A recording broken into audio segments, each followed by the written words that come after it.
people may trickle in as we are into the presentations.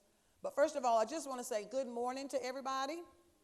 And I hope you're fully awake and ready to see some presentations on this morning. First, I want to introduce the board members that are here. So some of you may not know them. We have our chair, Lori Hazy. Stand up, Lori, or wave your hand. We have our secretary, Charles Ramos. And also, we have some staff members here. I am Pandora Pascal, for those of you who don't know me. I'm the director. And we have Steve Stemos, who is the deputy director. Carla Daniel, who is our machine technician, and she works in MIS also for Chatham County. Donald is our temporary employee, who is an elections assistant. He works for us during our busy time in elections. The vendors will make presentations from 9 to 12, and they'll be here from 1:30 to 7:30. They will be available to showcase their, from 1:30 to 7:30, they'll be here to showcase their equipment and answer any further questions that any citizens may have who may trickle in throughout the day. Each vendor will give a presentation of their equipment. Please write your questions down. After the last vendor has presented, you will be given the opportunity to ask the vendors questions about their equipment. Please be mindful that each vendor has gone through a rigorous vetting process by the State Board of Elections, which gave them the opportunity to be certified in the state of North Carolina. Therefore, we are asking you to please be courteous and respectful to one another during the question and answer process. We have 3 vendors here today. We have Clear Ballot, ES&S, and Hart Intercivic on this side. And they will tell you more about themselves when they get up to present. Right now, we're going to draw numbers to see who will present first. Steve, if you will come up here with the numbers. In Chatham County, we are very transparent, so we wanted to do this in front of everybody, so you wouldn't think we were having any favorites. Get a representative from one of the companies to come up. Yeah, representative from each company to come up to see in which order you will present. And I guess I don't know who's going first, but it doesn't matter. And you get to get what's left. Okay, so you'll be first. ES&S is first. Okay? You're 3. Okay, he's 3. All right. Oh, thank you.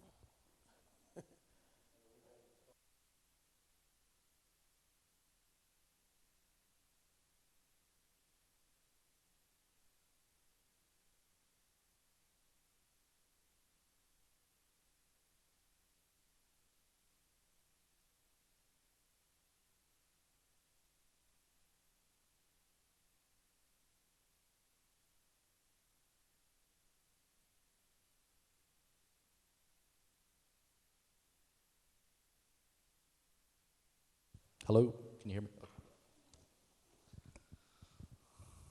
All right, well, we drew lucky number 1, so election systems and software, we're happy to go first here. My name is Mac Beeson. I am Vice President of Sales with Election Systems and Software. I am a North Carolina resident, born and raised in North Carolina, live in Raleigh now, and I'm so excited that we finally have this new system certified in North Carolina. I can actually sell in my home state here. So we're really excited about the DS200, the Express Vote, most widely used voting system in the U.S. today. And with me, we also have Will Wesley. He's going to talk a little bit about himself before he gets into the presentation on the equipment. And we also have Chris Andrews, who is our partner with Printelect. He'll talk a little bit about Printelect and what they do for us as a local dealer for us in the state of North Carolina. But before we get into a lot about the equipment, I want to talk a little bit about the company, ES&S. We are the current vendor in the state of North Carolina. We are the current vendor. We've been the current vendor in the state of North Carolina since 2006. Beyond North Carolina, there's 14 other states in which we're the only vendor. We're statewide in 14 other states. About 60% of the voters, registered voters in the U.S. vote on ES&S equipment. We've been around for 40 years, U.S. company, and the system that we're going to be showing you today, the DS200, the Express Vote, Like I said, it's the most widely used system in the U.S. It has just been purchased statewide in South Carolina. We're in the middle of rolling that out for every voter to vote on the express vote. That's going really well. Their first use will be the municipal elections in November. Beyond South Carolina, we have it's used in Washington, D.C., several counties in Virginia, several counties in Tennessee, pretty much all of West Virginia, all of Arkansas, Louisville, Kentucky, Indianapolis, Indiana. Several jurisdictions using the system. It's a system that has been used and tested more than any system we've ever produced before. You name any type of post-election audit, risk-limiting audit, whatever you want to call it, the system's gone through it, and we're very proud of this system and looking forward to being able to present it in North Carolina. Talking about ES&S real quick, security is at the foremost of our thoughts every day. It is what we are putting more time into than anything else. We partner with the Department of Homeland Security. They're looking under the covers of our systems to make sure that we're doing everything we need to do to be as secure as we can be. We partner with Idaho Labs to do some independent testing of our system as well. And then, as you were just told during introductions, we have gone through a very rigorous federal certification process and state certification now in North Carolina. We're up to 40 states that we have this system certified in. So real quick, before I turn it over to Chris to talk about Printellect, I just want to show you a quick video about security with our system. Hopefully the volume is where it needs to be. Today, there's no bigger area of focus and no bigger concern about elections than the security of each and every vote. Over the next few minutes, you'll learn about layers of security that protect elections and the extreme measures that exist to ensure your vote is counted the way you intended it to count. All on election systems and software voting devices. 6 layers of security exist within ES&S modern voting devices, and all of them are active in every step of the voting process. It starts with physical controls, including the storage and care of units prior to Election Day. Every election office that uses this equipment is encouraged to lock it down extensively using cameras and controlled access. ES&S ensures that every machine is its own lockdown fortress. For example, this unit can have up to 10 locks that restrict access to every part of the machine. On top of that, seals, each with their own unique serial number, also ensure security. If a seal is broken, it can't be replaced without detection. And that's just physical access. Internally, these machines are programmed to do one and only one thing: elections. Only federally approved and independently tested software is installed, and it's the only thing that exists on these machines. Tucker, what are you doing in here? Sorry to interrupt again, but these machines are never, ever connected to the internet. Excuse me? In addition, all of the USB flash drives that are used to load elections onto the voting systems are uniquely created, and they're the only USB devices that can be recognized by these machines. Any other external device plugged into a port on one of these voting systems will not be recognized. Which is the perfect time to talk about encryption, or how we scramble the data. Each of these modern voting devices uses data that is protected by 256-bit encryption. So how hard is it to crack 256-bit encryption?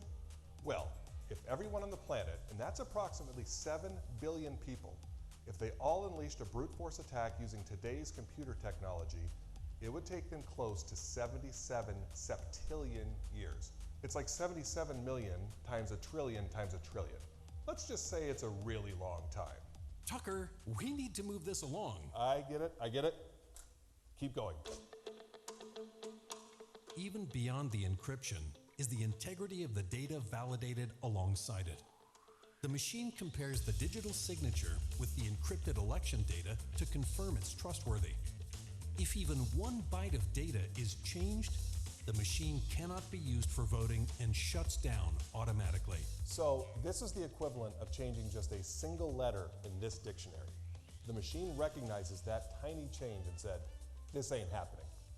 I interrupted again. Please go on. Audit logs and paper trails are another layer of security in the voting process. Every administrative action that takes place on the machines is documented, digitally signed, and cannot be altered. Later, this is combined in a database from all machines used in the election.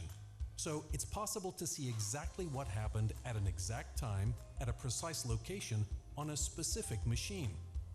This does not include information about the specific voter or their selections. With the advancements in election technology, there's even more security for election results. Each polling location produces not just one, but 4 backups of the results. First is an encrypted USB flash drive that contains all of the information and results from the election. Second is a backup USB stick that's an exact duplicate of the first one. It remains in the machine under its own lock and key. Third is the printed results report that summarizes the results from the machine that counts and records the votes at that location.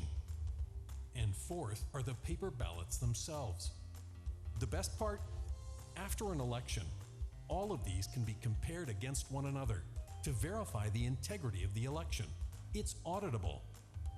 All of this means elections with modern solutions like these are more secure than ever before. But we haven't even told them yet about ballot security, where every ballot is tracked throughout the day by trained poll workers who make sure that the number of votes cast matches with the number of voters. Tucker. Or about the ability to do risk-limiting audits by pulling a sample of ballots and inspecting them for accuracy against the cast vote record. Tucker. Or that the scanning technology precisely locates and evaluates each mark to ensure accurate tabulation. Or that election systems are run on a hardened environment. Tucker, we said a few minutes. Okay, I get it. But if you want to know more about these topics, check out, nope, you know what? You tell them. Oh, thank you. To learn more about these topics, contact your local election authority.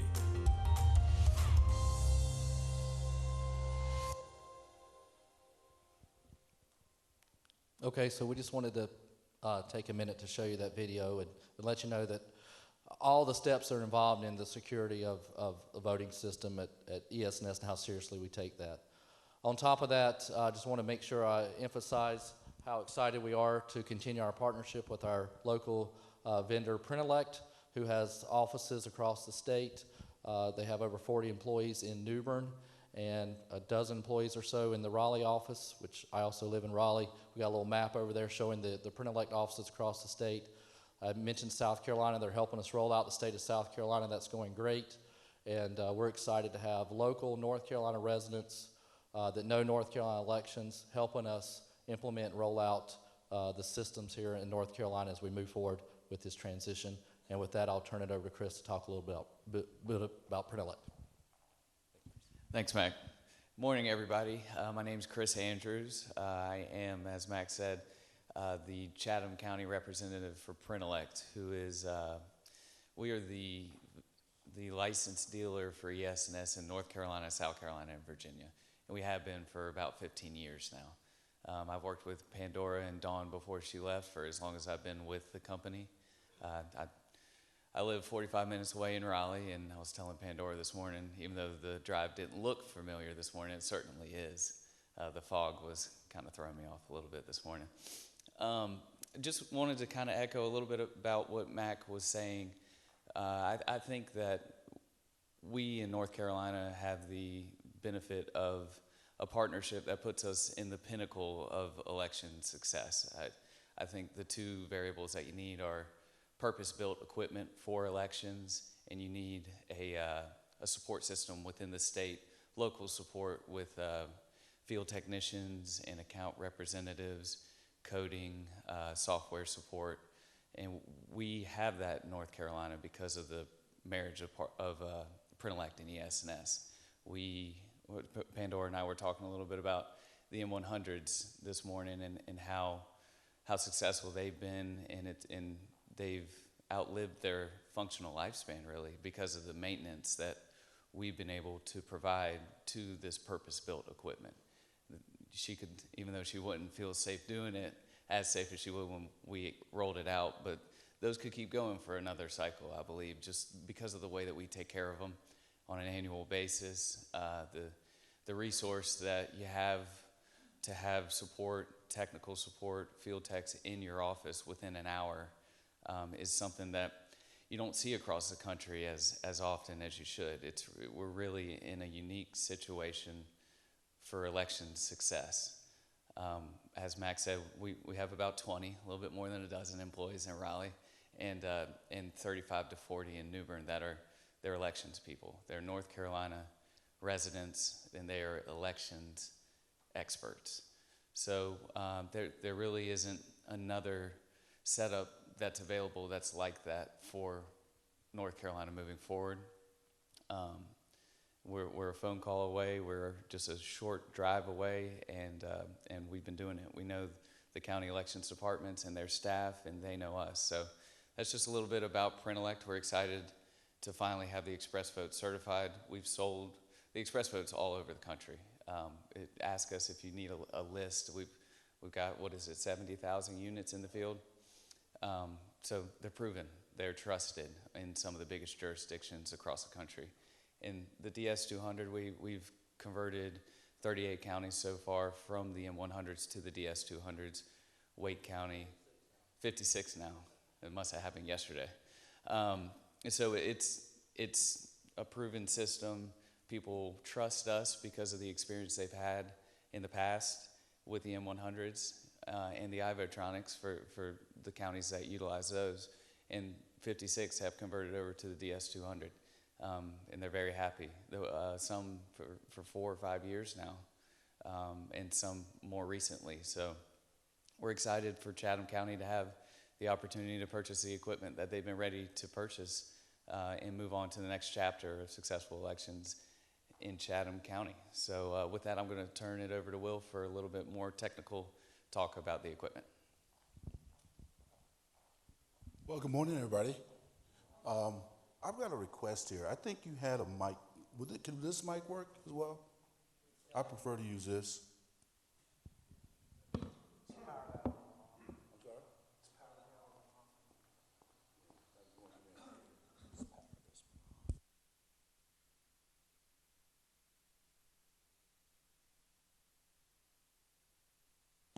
Okay. And I've got another request because everybody looks so comfortable over here. But I hate to do this, but could I ask you to kind of move over there because I think it'll be a little bit more effective, just for now. You can leave your stuff right there, or you can come up and stand right next to me while I'm doing this. Whatever, I promise I won't bite.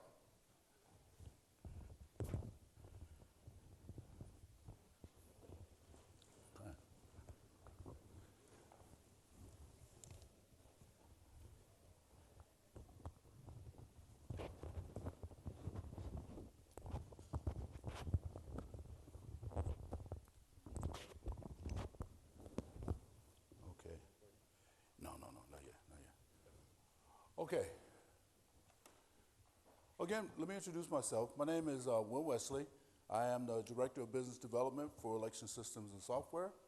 I've been with the company for about 18 years, and I've also served as the Election Director for the City of Detroit, and where we had a pretty big election that we ran. We had approximately 700 precincts. We had to typically train about 6,000 poll workers for every election that we had to do in the city. So it was a pretty massive job that we had to manage. And because of that, I am familiar, not just from the vendor side, but also from the administration side of being able to do elections. And one of the things I used to do every election morning is I would get in my car and I would drive around the city. I would drive to different precincts and polling places. And one thing I hated to see was when someone struggled to have the precincts open on time. And one thing that I like that's built into the philosophy at ES&S is to make things easy. And so to show you how easy it is, I'm going to take about 12 minutes or so here, and I'm actually going to go through the opening process that your poll workers will be required to go through. And what we're going to do right now is typically all you'll have to do to train a poll worker of how to get this equipment up and running on election morning. Because it's important that they be able to be successful. You don't want the enemy, in my experience and opinion, the enemy is complexity. When you've got a bunch of things that you got to plug up and you got to integrate, you got to make all those things function together, that leads to, no matter how much you train them, we had training online. We had training classes almost all year round. And yet, every election you would have people that would be like, oh gosh, I'm not going to set that up because I couldn't remember this. And they don't want to read the checklist. So we, I think, have done a great thing here. We've tried to make it down to where it's as simple as possible. So I'm actually going to walk through 4 steps that it takes to get this DS200 up and running. That's all it is, 4 steps. And we're also going to talk about the express vote. You can actually get both of these systems up and running in less than 5 minutes and be ready for your first voters to walk through the door, okay? So any questions before we start? We do not, okay. Very simple to operate. This is the DS200. DS stands for digital scan. And the first step that your poll worker would do when they come in the morning, in the very back of the machine here, there is a door. They will take the flat key. There's actually 2 keys associated with our system. We got this round key, and you got this flat key. That was by design, that we actually made one round and one flat.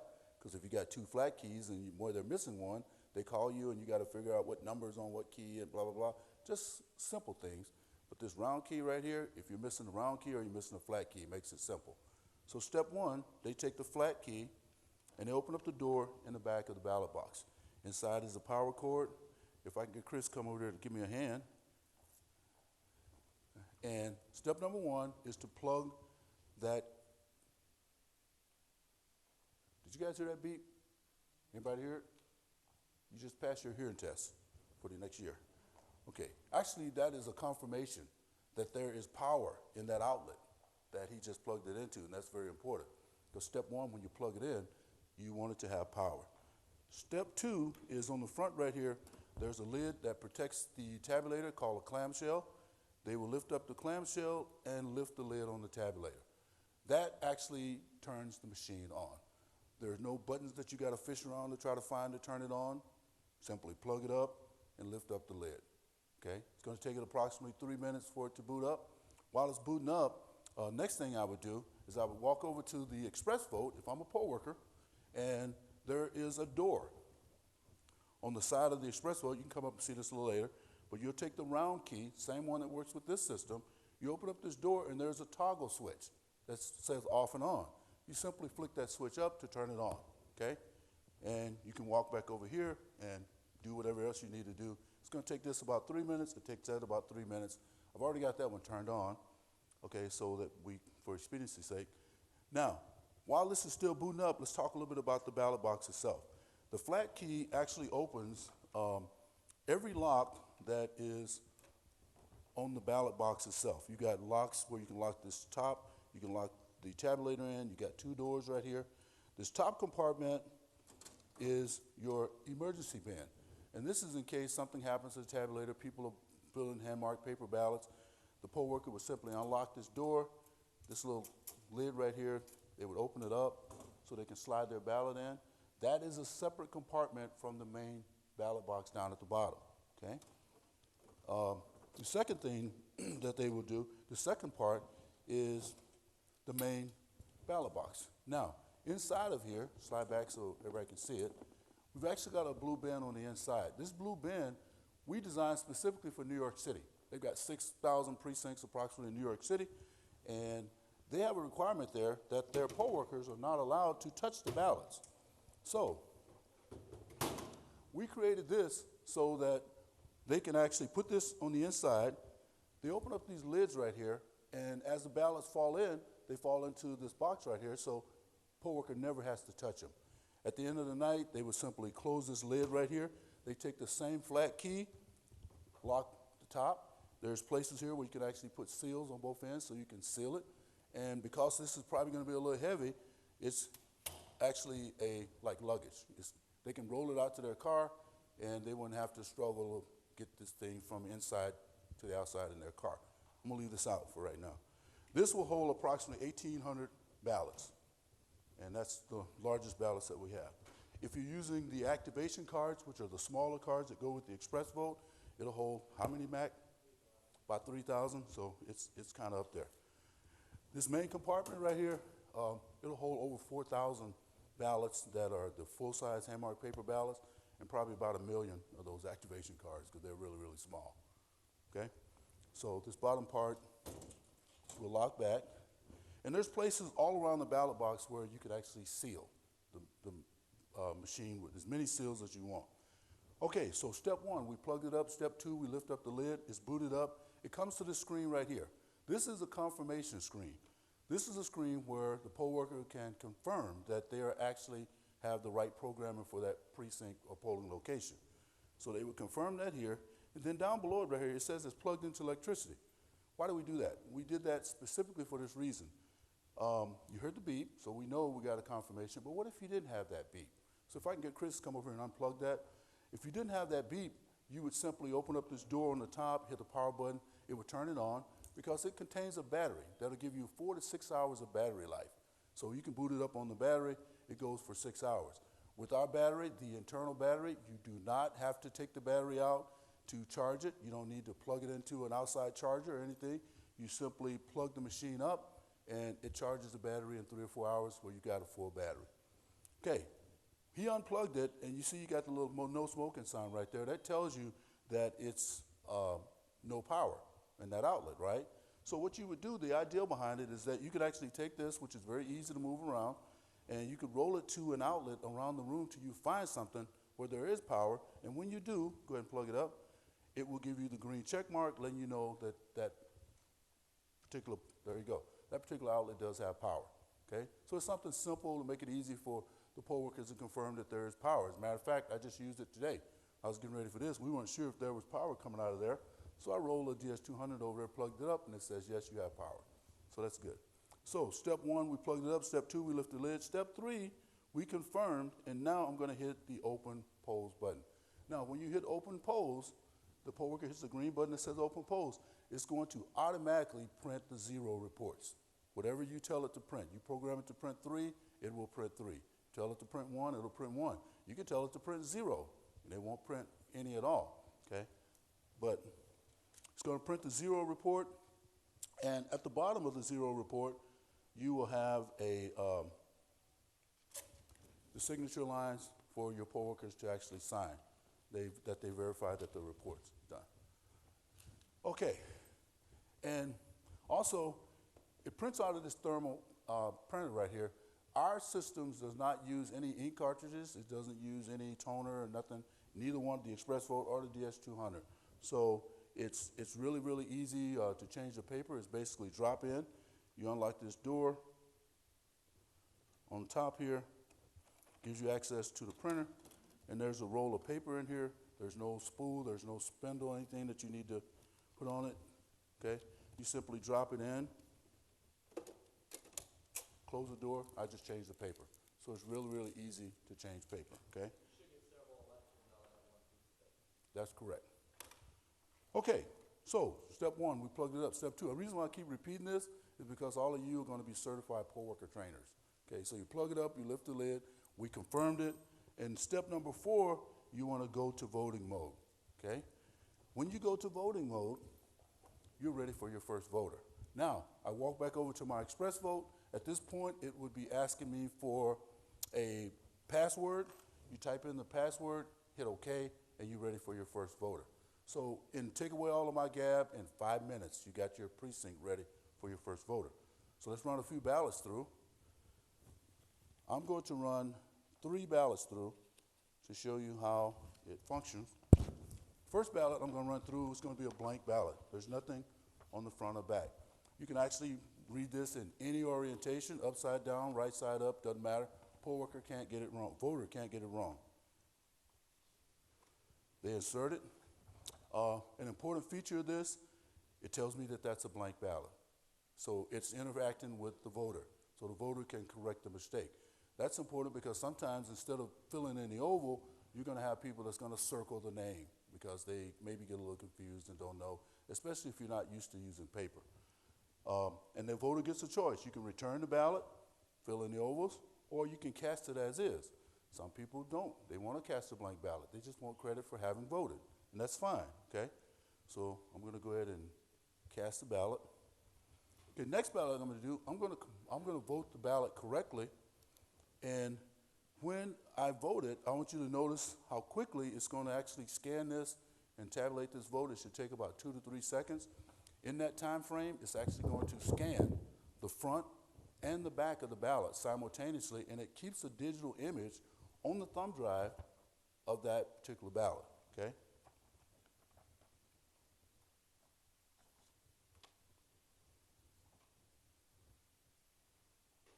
Okay, so you heard it fall into the bottom. Okay, next thing I'm going to do is I'm going to overvote a ballot, and I'm going to overvote 2 contests. You use, currently here, I believe you use the Ivotronic. Oh, you have the M100. Oh, wow, I like that. They use the Ivotronic. Well, let's talk about the M100 customers here. One thing that I think you may have noticed with this, you know how the M100 has that metal ballot box that wakes up everybody? Especially when you push it down the hallway and it's like cobblestone or not perfect. Well, we actually took that in consideration in designing this. We made it so that the wheels are soft and it's very, very easy to move. You probably won't hear very much noise at all when this is being rolled around. So that's kind of an important thing. I know that's what we use in Detroit, and boy, I used to hate that, man. I closed my office doors and put up sound guards and everything because it was like, oh my God, get this over.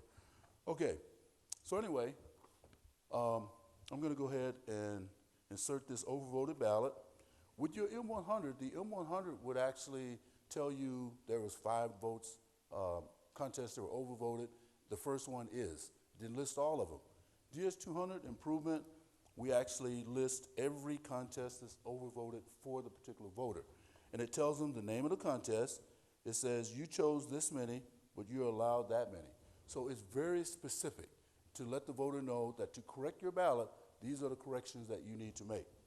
And they get a choice. They can return it or they can cast it as is. It'll only count what's marked correctly. Okay, so any questions about the DS200? Yes, ma'am. Mm-hmm.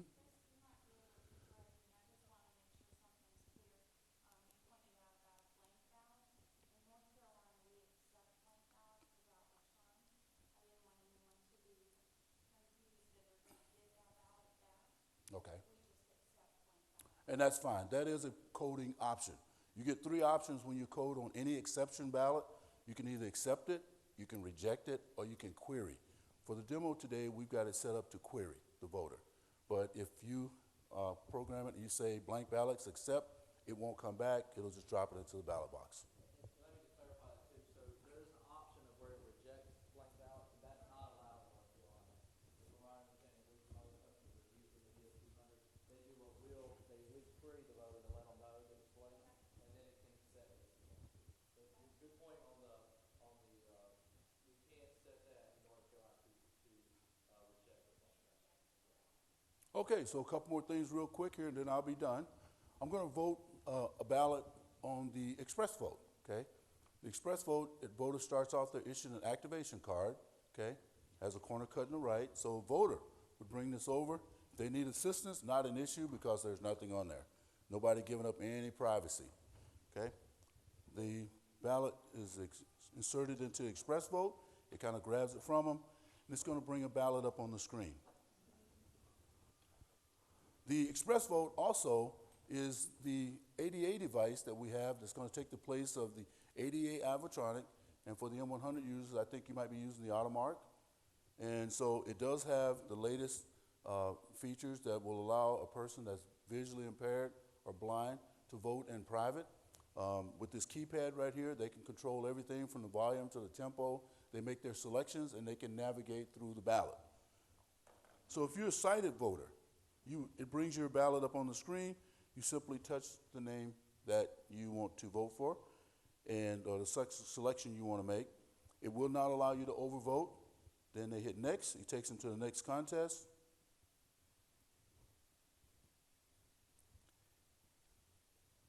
And when you get to the end of the ballot, it takes you to a review page. This allows you to review all the selections that you made, okay? At this point, I haven't printed anything on that blank card yet, so I can actually change my mind as a voter. You get an exclamation point right here letting me know that there's something about that contest where it's not fully voted. They simply touch the contest, it takes them directly back to that. This is a vote for 2. I only voted for 1. They can make another selection, and it takes you right back to the review page. After the review page, when you get to the very end, it'll say print card.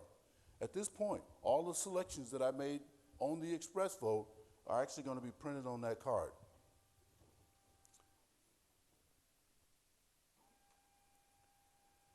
And it gives it back to the voter for the voter to actually review. And there's two parts on here. There's the barcoded part at the top up here, and you've got the English part down at the bottom where it prints in English for the purpose of the voter to review what they chose. It's in English, okay? You probably heard all of the stuff people have been saying about barcodes and how bad they are, which is really kind of baffling to me because we use barcodes. They've been used commercially for 50 years. They're used in banks, they're used in hospitals, they're used for medicine, places where it's actually imperative that accuracy, you get it right. I spent 9 years in the Air Force. I can't tell you guys how old I am, but I spent 9 years in the Air Force. We used barcodes back then, and if they got it wrong, if I scanned my thing and I said I want M16 bullets and they gave me M50 bullets, I got a problem. So it's got to be 100% accurate. Got to be able to get it right because my life depended on it. If you're in a hospital and they scan you and you need to get this shot versus another one, barcodes better be right. So they're very accurate, and we've done one step further here. With the express vote, if you have a voter who is concerned about the accuracy of these barcodes, they can simply walk back over to the express vote or any express vote that's in that polling place, reinsert the card. These machines do not read English, they read barcode. So it's going to read the barcodes that's printed on that card, and it's going to present to the voter. It tells them right here in this message that there are votes on that card. We know that. And when they hit next, it actually allows them to review the choices that they selected. Now, it will not allow you to change anything because that card is already printed. It's simply to allow them to review it. It does in audio as well. So we hit reject, it comes back out. Now the voter would take this over to the DS200, and just like it read the full-size or hand-marked paper ballot, it will read this express vote card, and they can put it in any orientation. There's a slot on the top up here that's designed to scan the ballot. It's going to say thank you for voting, and it drops it in the ballot box. Okay? So that's our two systems. There's your express vote, this is the DS200. One last thing, how do you close this thing at the end of the night? It's probably simpler than opening. They would simply take the barrel key, they open this door on the top. There's only two buttons in here. One says power, the other one says close pose.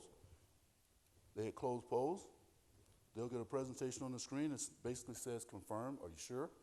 If not, you can always go back to voting, but you hit close pose, and it will automatically, it's going to print 3 tapes. It's going to print what's called a ballot status report, does that. That's a real short one. And it's going to, once it finishes that, it's going to print your results. So all the ballots that we ran through, we'll have the results of every contest and every candidate. I'm not going to do the whole thing. I'm going to cancel it here. And then it immediately goes to a write-in report. This system does not sort write-ins inside the ballot box, left or right, if you're used to our old system. It actually captures all of the write-in images that you did on all the ballots, and it prints it on this tape at the end, where they're actually compiled by contest. So if you had 1,000 write-in votes or 100 write-in votes in the mayor's race, they're all going to be printed right there, the actual handwriting images of the voter, how they wrote it on the ballot, okay? And it prints that, your poll worker can then take that tape off, and they can transfer those to the appropriate form.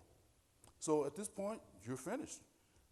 They would simply tear off their tape, they would sign it, they would pull out the thumb drive right here that contains all the results, and they would hit finish, turn the machine off, and everybody's ready to go home.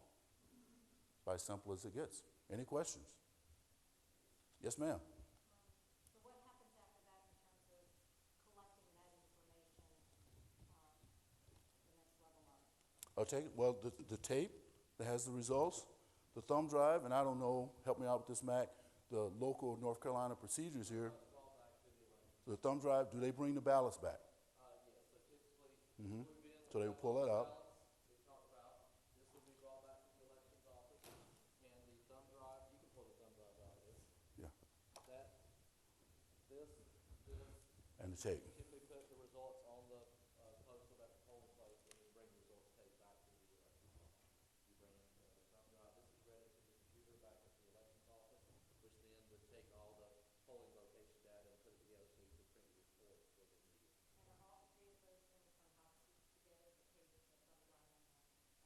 Yeah, I'm sure you would probably just put that all inside the ballot box and lock it There's a and bring it back. privacy envelope that people use. I think Printer has one secure envelope that you put the thumb drives in, you put the tape in your results tape, and it's usually put in a blue bin and it's all packed together. You bring it back to the elections office, it's opened up, the folder, I guess, the privacy secure folder is open, the thumb drive's taken out, the results tape's taken out, it's looked at, the results are read into the computer, and then you verify what was read into the computer matches what was on that results tape as well. There's no verification. And what happens if that envelope fell out somewhere along the way? There's a backup stick in here as well to secure it to the. In the very back here, there's another door with another thumb drive. So in case they do lose it, because that is a small stick, whatever, they would just simply come back. And you don't have to rescan the ballots. That's the last resort. Last resort is they lost both sticks, and they're also looking for a job as a poll worker. But Workers never have access. they have, yeah, The final step is you do have the ballot. yep. So that if you would put that stick into the computer, it would not somehow identify itself as being associated with that ballot. Yeah, actually it would, because that belongs to a specific precinct, right? It belongs to this scan. Yeah, so it belongs to that scanner and precinct. They should be synonymous. But that's not the entire precinct, that's a piece of the precinct. You only have one of these in every polling location. Yeah. Yeah. Yeah. So that is a little bit of a change. So with the M100s, there were some limitations on how many ballot styles and things. Ah, yeah. For one-stop voting. With the DS200, there's not that. With the in Alamance County, where we had the DREs, the Iowa County, you had to get results from all the machines together. But now we're talking about only one scanner in every polling location. So 100% of the results from that polling place would be on this thumb drive in this one machine. That's a good point. Good, big improvement over the M100. M100, you can only put 10 precincts or ballot styles on a card. With the DS200 and the Express vote, you can put 15,000. So, yeah, 15,000 precincts on one thumb drive. Anybody would ever use. More than anybody would ever use. It's unlimited, basically. It takes unlimited, but Yeah. there is unlimited. More than so, say that again. Yes. There is a keyboard, so that the writing is actually typed instead of handwritten. Well, thank you very much. Unless someone has some questions. And we'll be Matt? here until Yeah. late this evening, so feel free to come around and ask us any questions. We appreciate it. Thank you.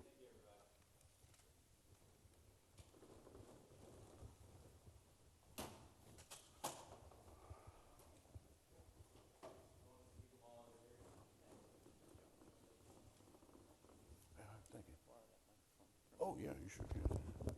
Very well. As a matter of fact, I can't say nothing bad here, 'cause I'm still broadcasting. Very well. Thank you.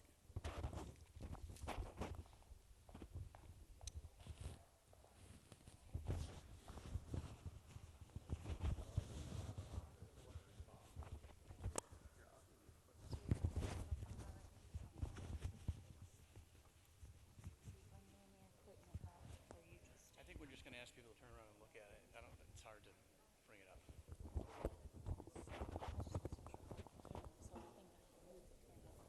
Okay.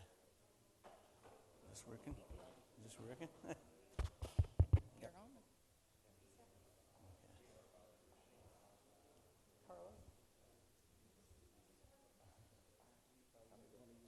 I'll just use this and then, actually, maybe I should use the microphone, because he's gonna be presenting back there. So I'll give this to Larry, and I'll use the microphone. Okay. That'll make it easier for everyone.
Yep. All right, I think we're going to get started. So,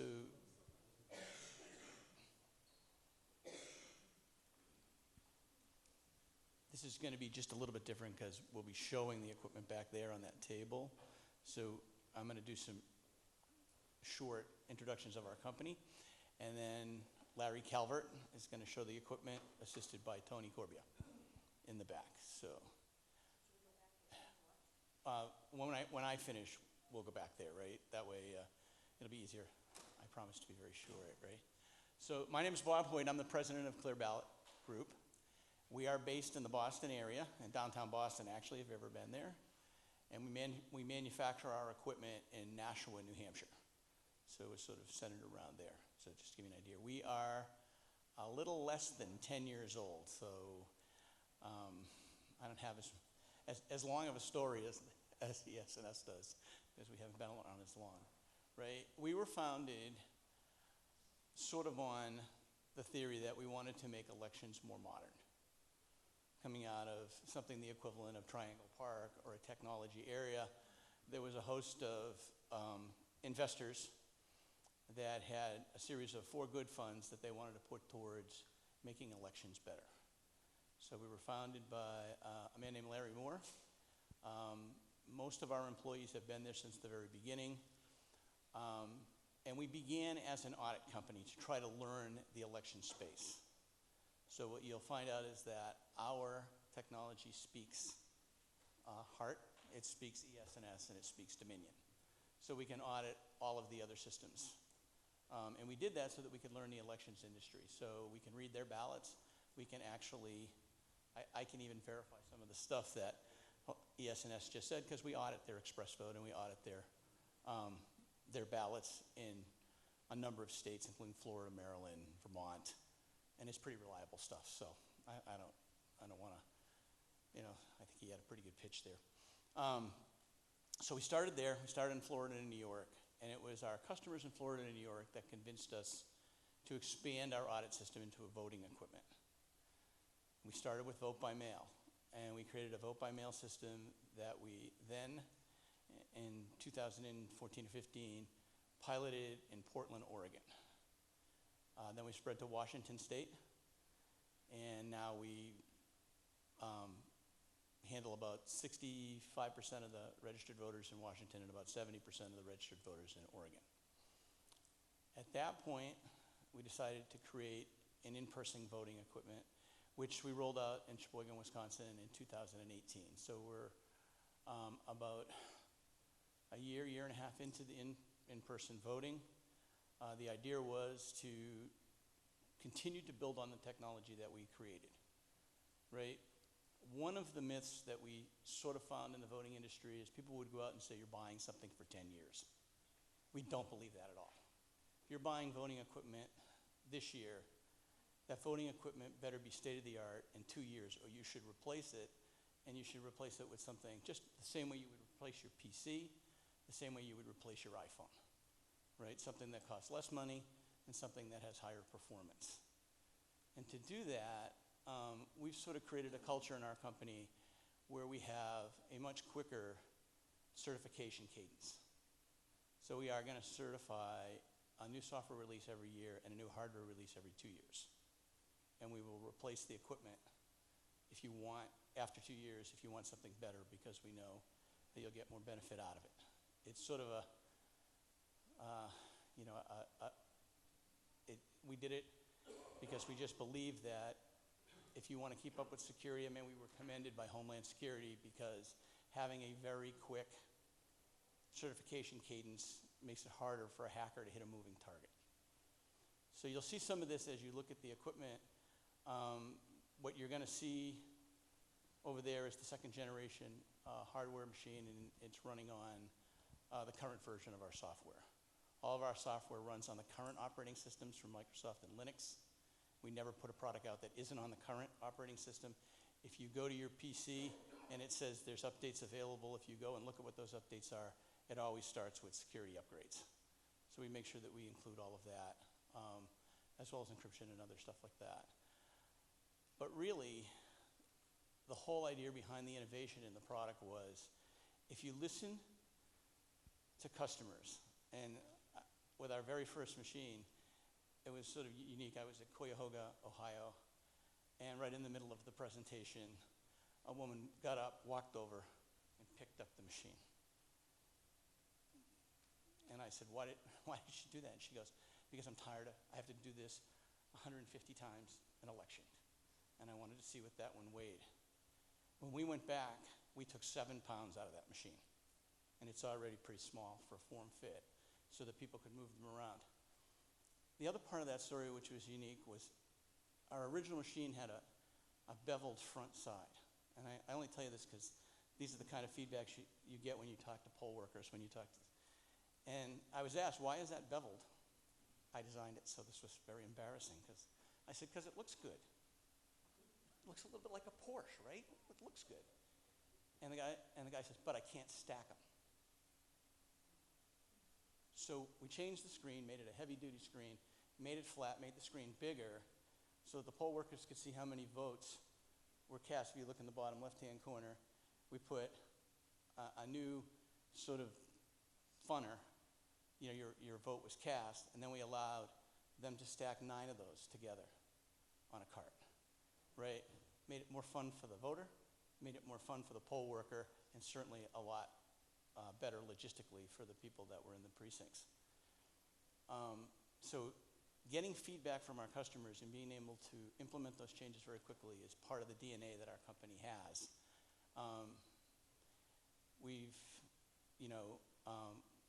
We've now sold these machines.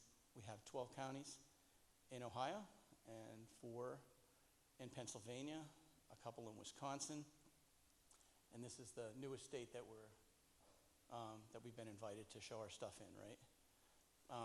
We select our customers well. We really are looking for people that want to take a look at their election process and look towards changing it to make it better, right?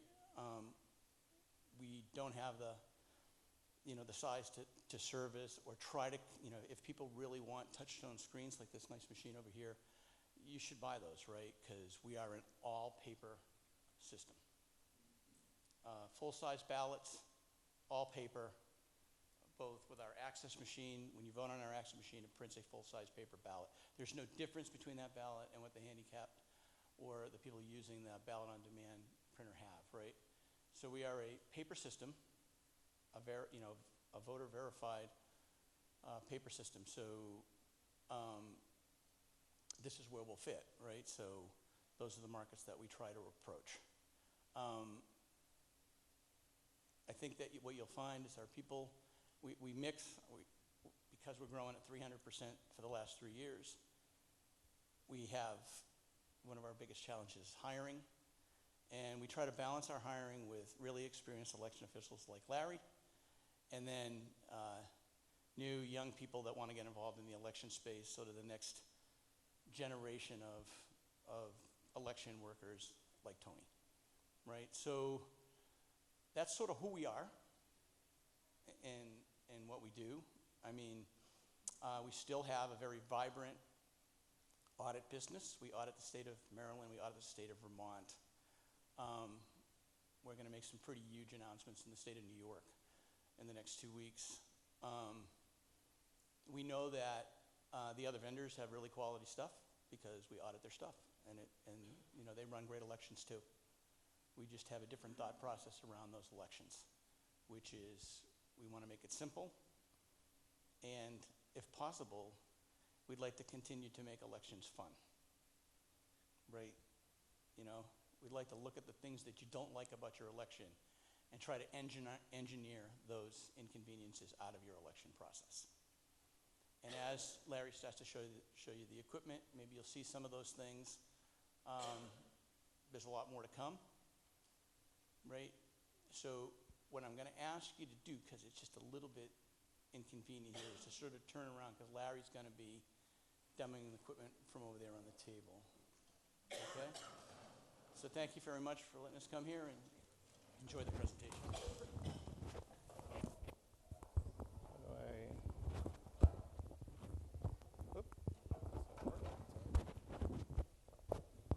There we go. Okay. Drop out my pocket.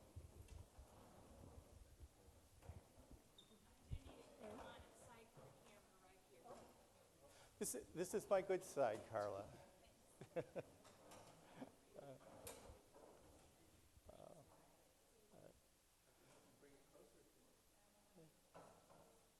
Yeah, it's not that good of a side. Good morning, my name's Larry Calvert, and thanks Bob for the introduction. I'm going to tell you a little bit about myself, what I've done with my life, I guess. I've worked with counties, cities, and state governments for more than 20 years, helping them to implement their elections and also to conduct them. So I guess the short word for that is I'm a worker bee.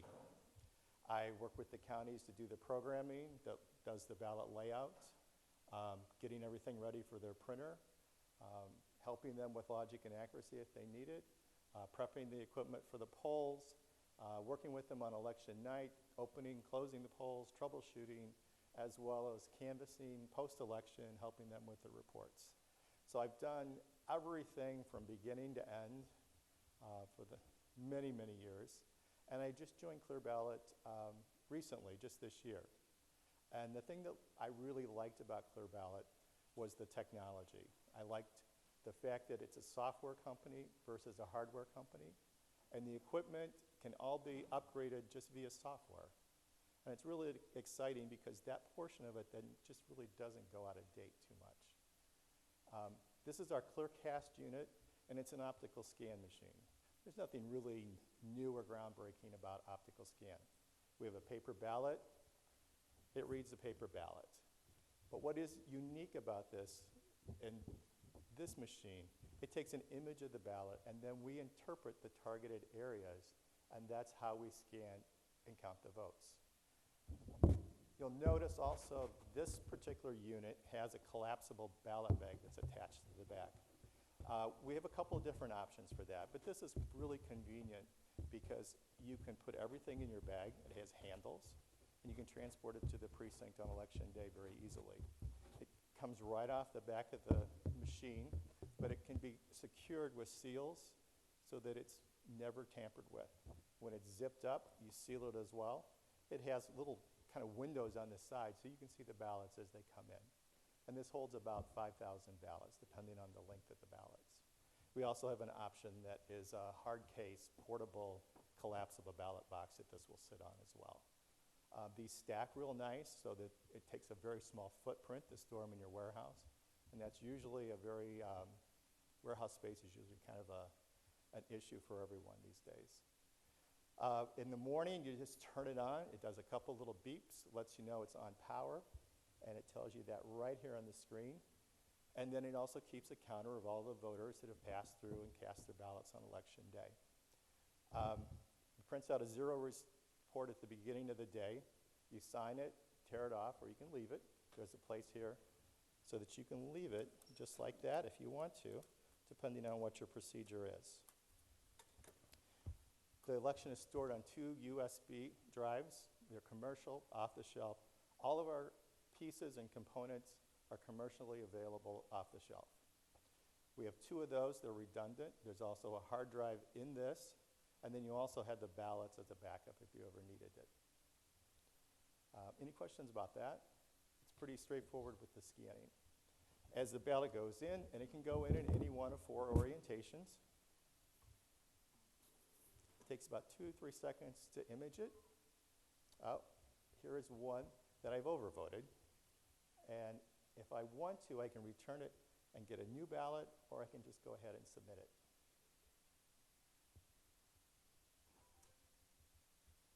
And that's it. You get a nice big screen, says thank you for voting, and it's ready for the next voter. And the paper ballot goes where? In that bag behind? Yes, it goes right into this bag. It holds about 5,000, depending on the length of the ballot. There'll be one of those bags at each booth. Yes, attached to the machine. And if you needed an additional bag, you just purchase another bag, seal it up, attach a new one, you're good to go. Yes.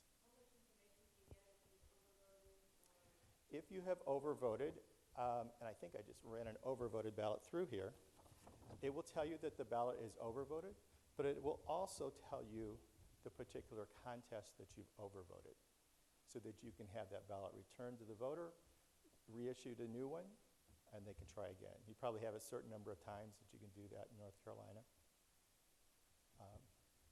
We also can't accept, I know there was a little discussion about blank ballots. We accept blank ballots, or we can return them. We can also accept or return ballots based on a type of office, if that's something you're interested in doing. At the end of the night, to close this down, you don't have any key fobs or little smart keys that you have to do. All you have to do is have a little pin, and it's all menu driven, password protected. It closes the polls and prints out the results for you. You can print out multiple copies, and you can pre-program it if you wanted 4 copies. If you post something in the precinct at the end of the day, we'll automatically print 4 copies of the report for you. Or if you want another one after you're finished, all you have to do is just go in and reprint another one. And you can also do that after the election's closed, so that if you get this back to the elections office later, a couple days later, you realize that you want another copy, all you have to do is take that jump drive, put it in the machine, and reprint the report. It also prints out a list of your write-ins. If you have write-ins in a particular election, it captures the image of those write-ins in that particular area. And then you can print a report that will show all of your write-ins, so that you can produce a write-in tally sheet if you do something like that. Any questions about write-ins? Yes. I have a question about write-in, maybe it's the wrong time to ask it, and I'm sorry I came in a little bit late. Uh-huh. But I'm always concerned about security on these things. Is there, when you first set up, when the election officials first set up the machine, there's a button to push, I assume, to show that the machine is empty. And there's a printout that comes out that they can store, saying there's no votes for any of the candidates. Correct. It'll list all the candidates and don't vote for anything. Right. At the end of the day, can you push the same button and get the total results that that machine Yes. has done? Of all of the ballots that have been counted, yes. So it's the same button, it's not difficult. Correct. You do everything on this For security, I think that's important. very large screen. Use a different button, a different result is coming out. Yeah, no, you're using this screen right here. Is that hooked up to the internet or phone lines or anything? Not at all. Completely standalone. That's great. You cannot transmit results back to a central location via the internet or a phone line or anything like that. It's good old driving it or walking it, whichever you want.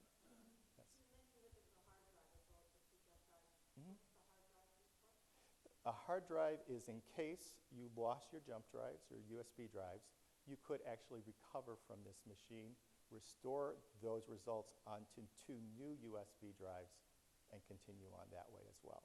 The hard drive is an image of the jump drive, and their images that you get. Yes. When does the hard drive get cleared out?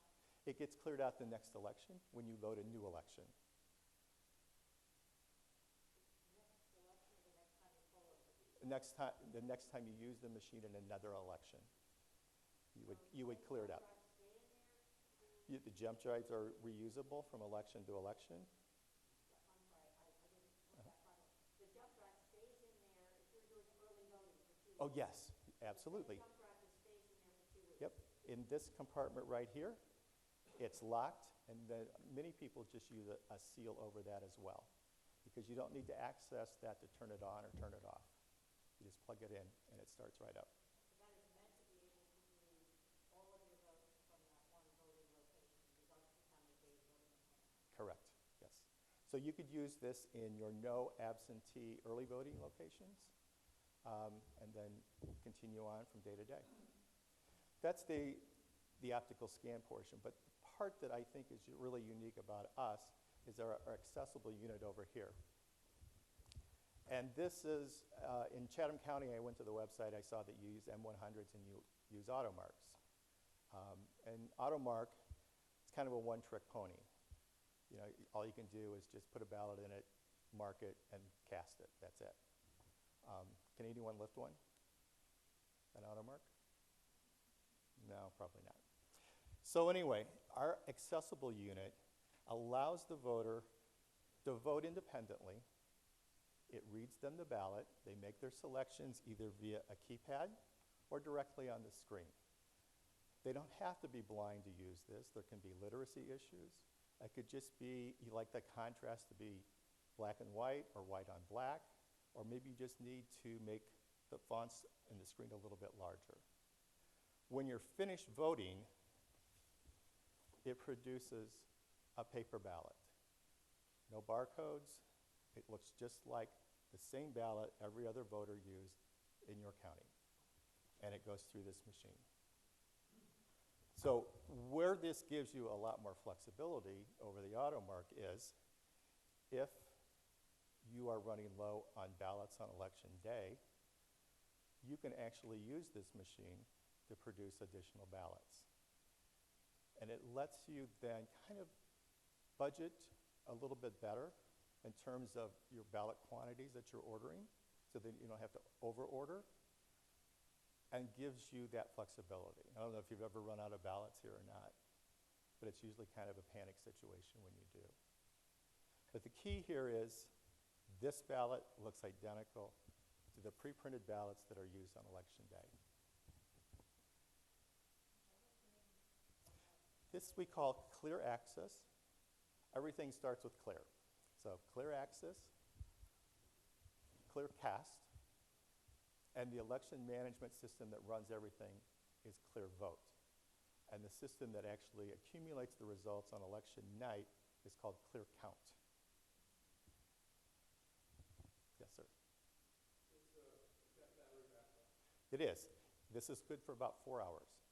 So you can have a broken system and it won't affect anything. Right. Yes, that's correct. Yes, ma'am. I have a related question.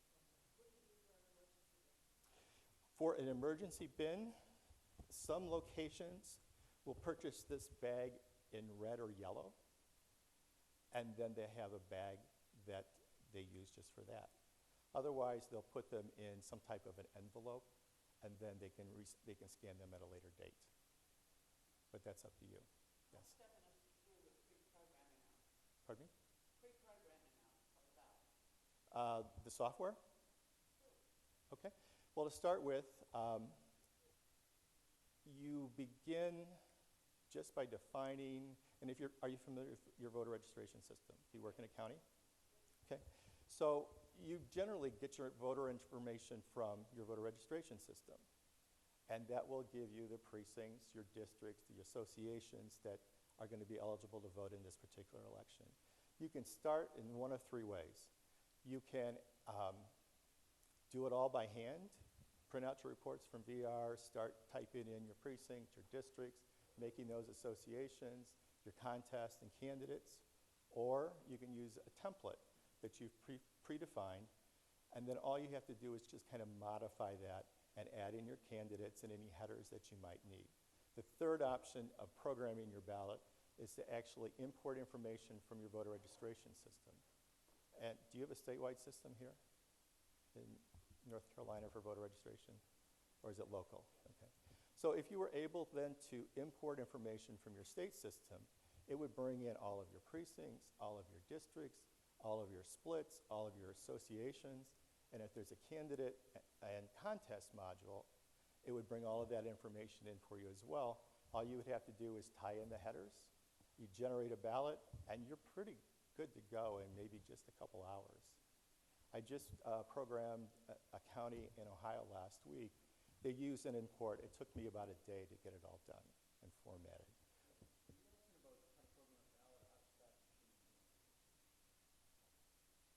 It has to be programmed to begin with. Right.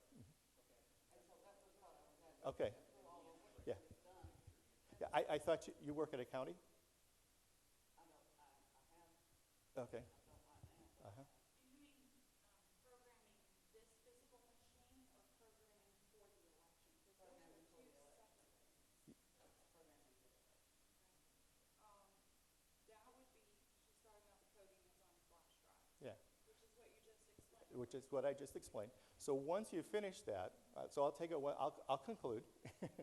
So once you've finished all of your ballot layout and you've proofed it time and time again, You will then transfer that information to this flash drive, and it's just a matter of copying that information to the flash drive, and that contains a file called a BDF, and that's all of your election data. They're all the same. You put it into a machine, and then you define that machine to the jump drive. What is it that you use to do that definition? Is it a separate piece of equipment that you don't have here? The software? You have to have a screen that. Yeah, I have it. I can show it this afternoon, the software. Yeah, I have it here. Yes. Yeah. So I have a question for you also related Mhm. to that same thing you said, no hard drive. Mhm. With all of the other systems that we use, all of the software for the elections is going onto the CNC card Mhm. or the flash drive, is that the same? It makes clear. Yes. There's nothing specific about this machine for a precinct. It's all on that software. It's That's everything correct. internal to what that particular little We'd say this is just a dumb machine, but it's not really dumb. physical machine is Yeah. really That's correct. Pittsburgh. It's what's on that software, the software that's on that little drive. Absolutely. That's what specifies where it goes, what precinct it's going to, what ballots it will accept and or not accept. Yeah. Yes. Thank you for explaining the battery backup. I'm in the recording business, and I know there are some machines that, if they lose power just for a millisecond, you lose the recording. Mhm. And other machines have a cache going constantly, Mhm. making you over that transition to battery power. Mhm. Where I live, the electricity blinks once a month. Mhm. So my question is, what happens in that transition from the wall socket to the battery backup? When Is the all that information saved? when the light on your VCR, well, nobody has VCRs anymore, but when the light on your clock radio starts flashing because you've had a little bit of a power surge or something, right?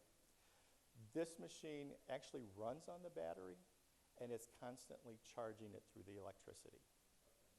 So you don't have that issue. Good question. And I just dated myself with the VCR. How long did you say the battery lasts? About 3 hours. So in other words, you won't have to change it in the middle of the day? You're gonna have to find some electricity. The amount of time that the battery will last is based on how much usage it's getting. So the 3 to 4 hours is that somebody's constantly running ballots through it all the time. If it's sitting here idle, it's not going to be using much battery power at all. And you can also put on,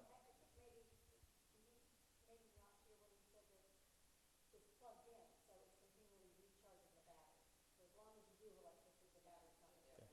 We have had cases where we were without power. Oh, sure. sure. Yeah, that happens. Yeah. And that's where you use your emergency bag. And as soon as power is restored, then you can scan those ballots that haven't been processed. And you usually have a procedure for that as well. Lost power in my precinct last year, and the stop sign generator showed up. Yep. There you go. That's all you need. We did have the precinct running last night. Good. It did not stop. So, just to kind of close, we are all about the paper ballot. That's who we are. Hand-marked, voter-verifiable paper ballots. That's what we kind of live and breathe. That's our optical scan. That's our accessible unit, and that's who we are. I would love for you to just actually come on up when we have time, but I will pass this around. Sure. Uh-huh.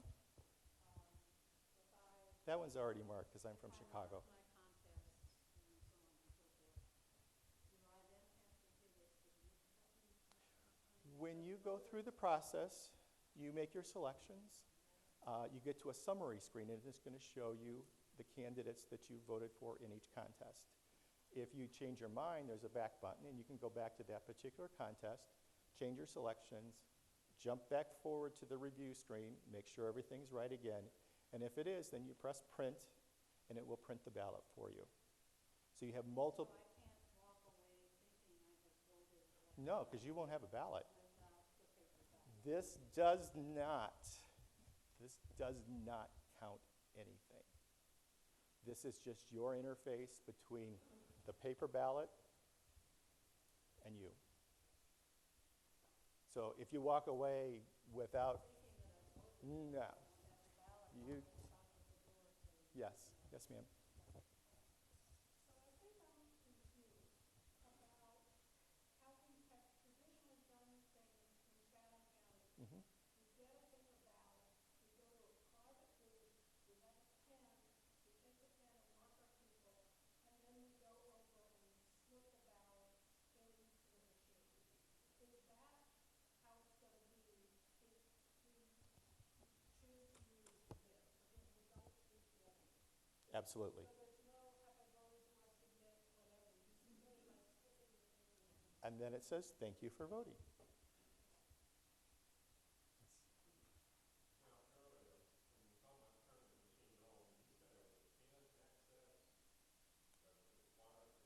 Yes, it's a user-defined password. The county defines that. It's usually changed every election, and that's part of your poll worker training. And you enter in that password to start the machine and print your zero totals and get everything ready for voting. So there's nothing that can get lost, like a little fob or a voter access card or something like that to start your voting that kind of leaves you dead in the water if you don't have that. All you have to have is your password. And if you don't have your password, you can call Pandora or Steve and get that over the phone. You said as far as putting the ballot in there, you want to make a change? You said it showed you on the screen, go back?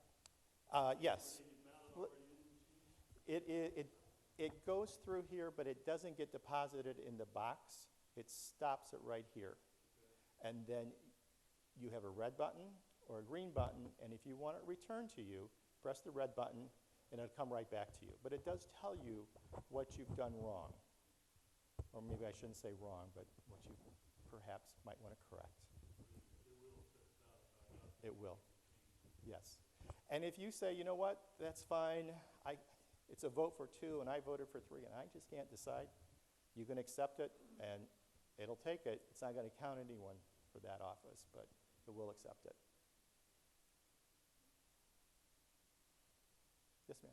The paper that's used for the ballots, is that just sort of standard paper or is it special ballot paper? It is very standard paper. You can buy it at Kinko's, Staples, any place like that. We do not have any custom cuts on the paper. There is no click charge with it. It's just plain old paper. We have a program, and thanks for asking me because I forgot to talk about that.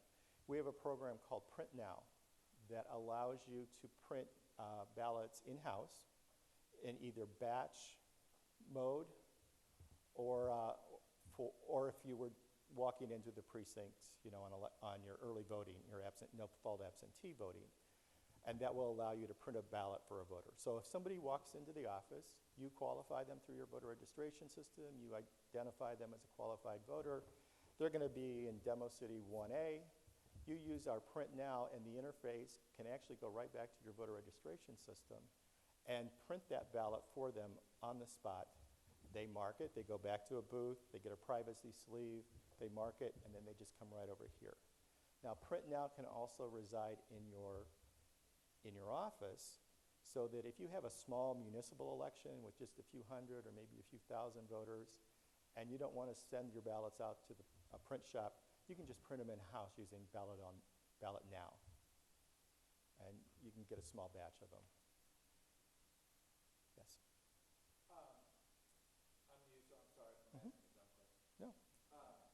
What about, what level does it read over? Some people just do a check or X. Oh my gosh. Come by later, I'll show you all of that. These are all, this tablecloth isn't just for decoration. These are all of the markings that we would read. That's hilarious. Okay. So we're gonna remember, when we're scanning, we're not just doing scanning the old-fashioned way, we're imaging that ballot.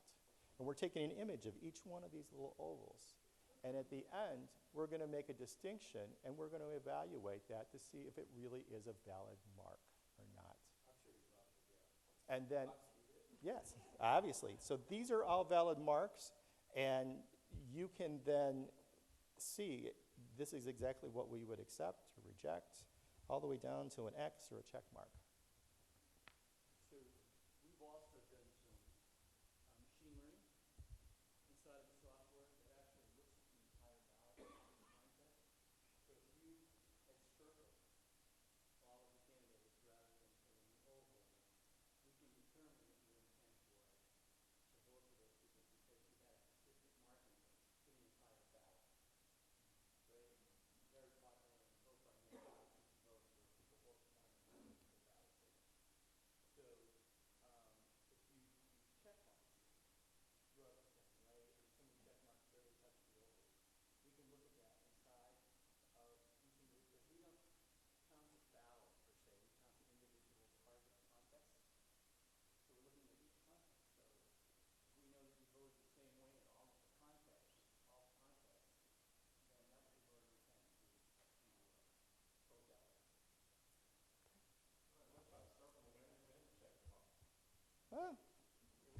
That's okay. Yeah. Yes, sir. Do you have a history of how often these machines break down and do what are the repair times? Well, I'm going to let you, in terms of repair response. Well, we usually deploy in our counties that we work with, we call it a SWAT team. So we'll have backup equipment in each location with a team that is deployed with supplies, a backup machine, paper, all of the supplies that they might need. And they can be quickly deployed to each one of the locations. And a lot of counties follow a pattern like that to get everything out quickly and have plenty of backup. So I do know that we know generally what problems are when we have it. You know, if the scanner gets dirty or it's muddy, if the ballot has something wrong, right? Well, I mean, physically, the machine breaks down. It actually doesn't work.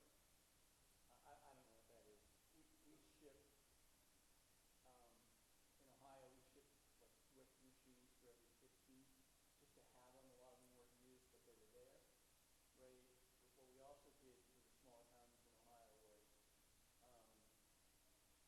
there was like 4 small counties, you know, probably 15 to 20 precinct things. So what they all got together is we sort of found a spot that was centrally located.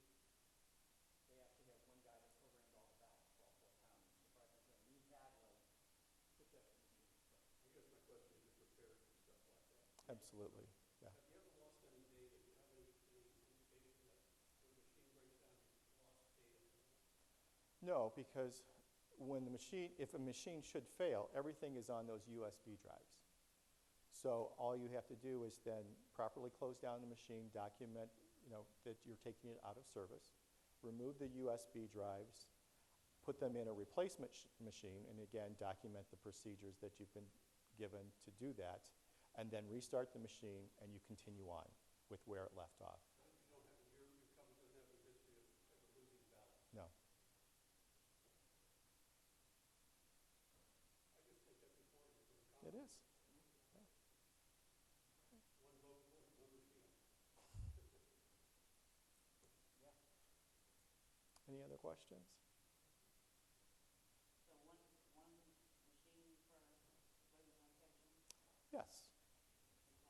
Yes, but generally you'll have one optical scan in each precinct.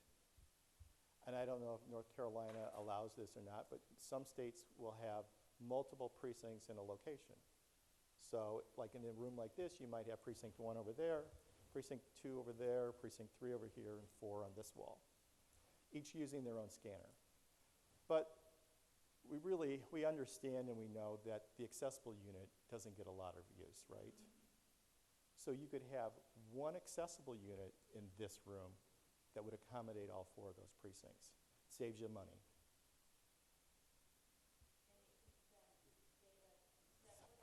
Absolutely. Yep. It's going to print a ballot for whatever precinct they belong to when they were checked in. Nope, that was a great question. Yeah. Early voting, or you have all your precincts at one time, how many will that hold?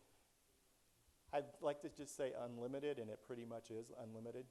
Yeah.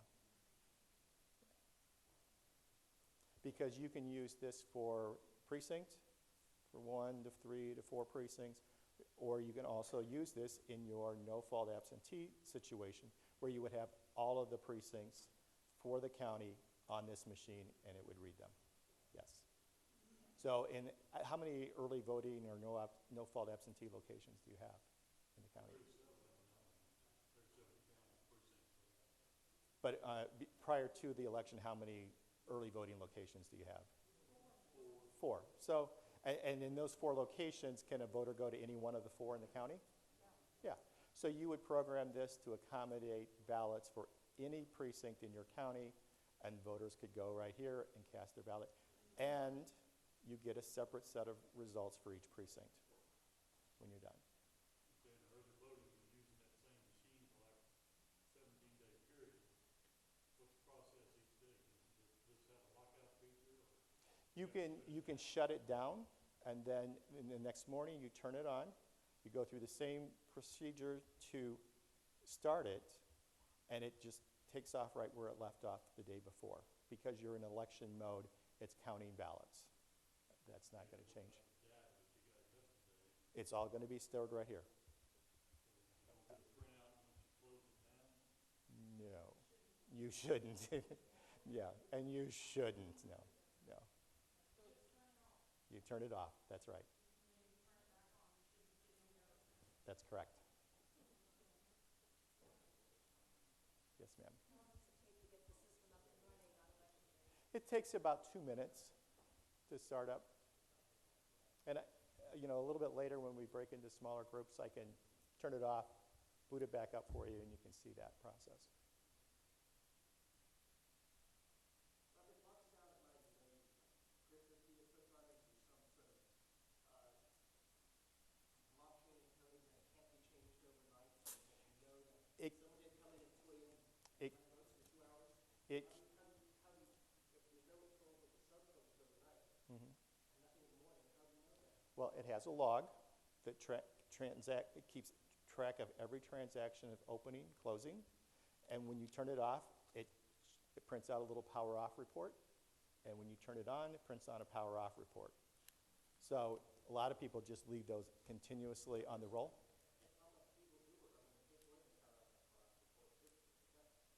Well, you're not going to have it, so you're going to know that something happened. And you're not going to have.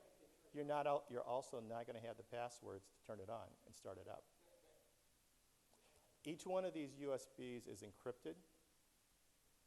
So the encryption of that is your assurance that it hasn't been tampered with.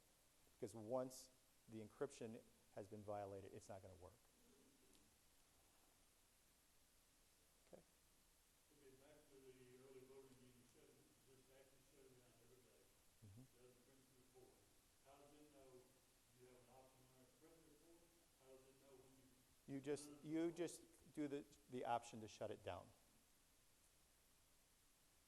So the question is, if I have to somehow go into the USB, You have a what? run it until 5 in the evening, turn it off, use the shutdown report that, as you suggested, somebody comes in, 6 p.m., runs it for an hour, there's a start report and a shutdown report, which they take with them. Still reading last night's 5 o'clock report there on the table. How do I know in the morning that there's nothing in between? Our process doesn't work that way in the elections office. At the end of one stop each night, we run an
Yes, it can roll up inside.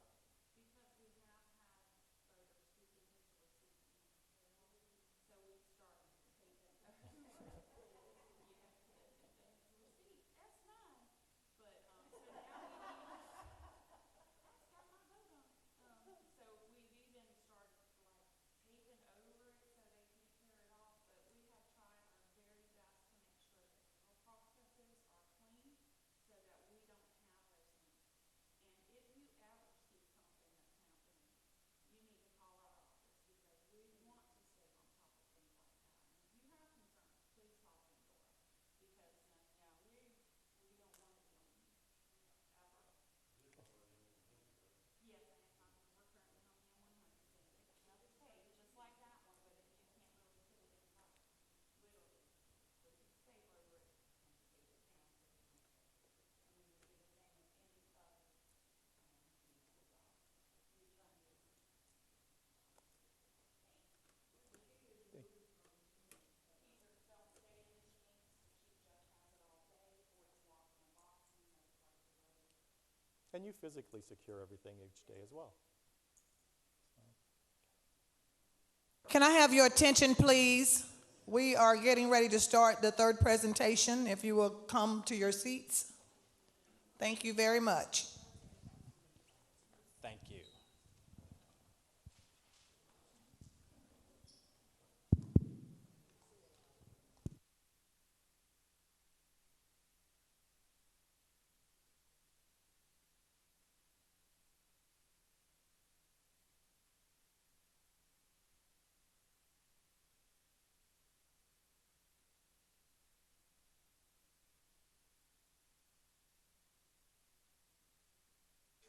So how does this sound? Better. Okay. So you folks over on this side, if you're okay over there, we're pretty full over here, and we'll try to make sure that we don't completely ignore you as we talk to this group, because we're over here on this side, but we'll direct conversation this way.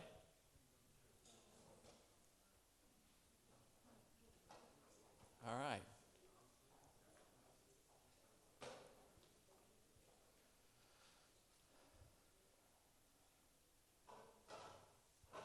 This is really a nice group. Really is. So my name's Bob Heisner.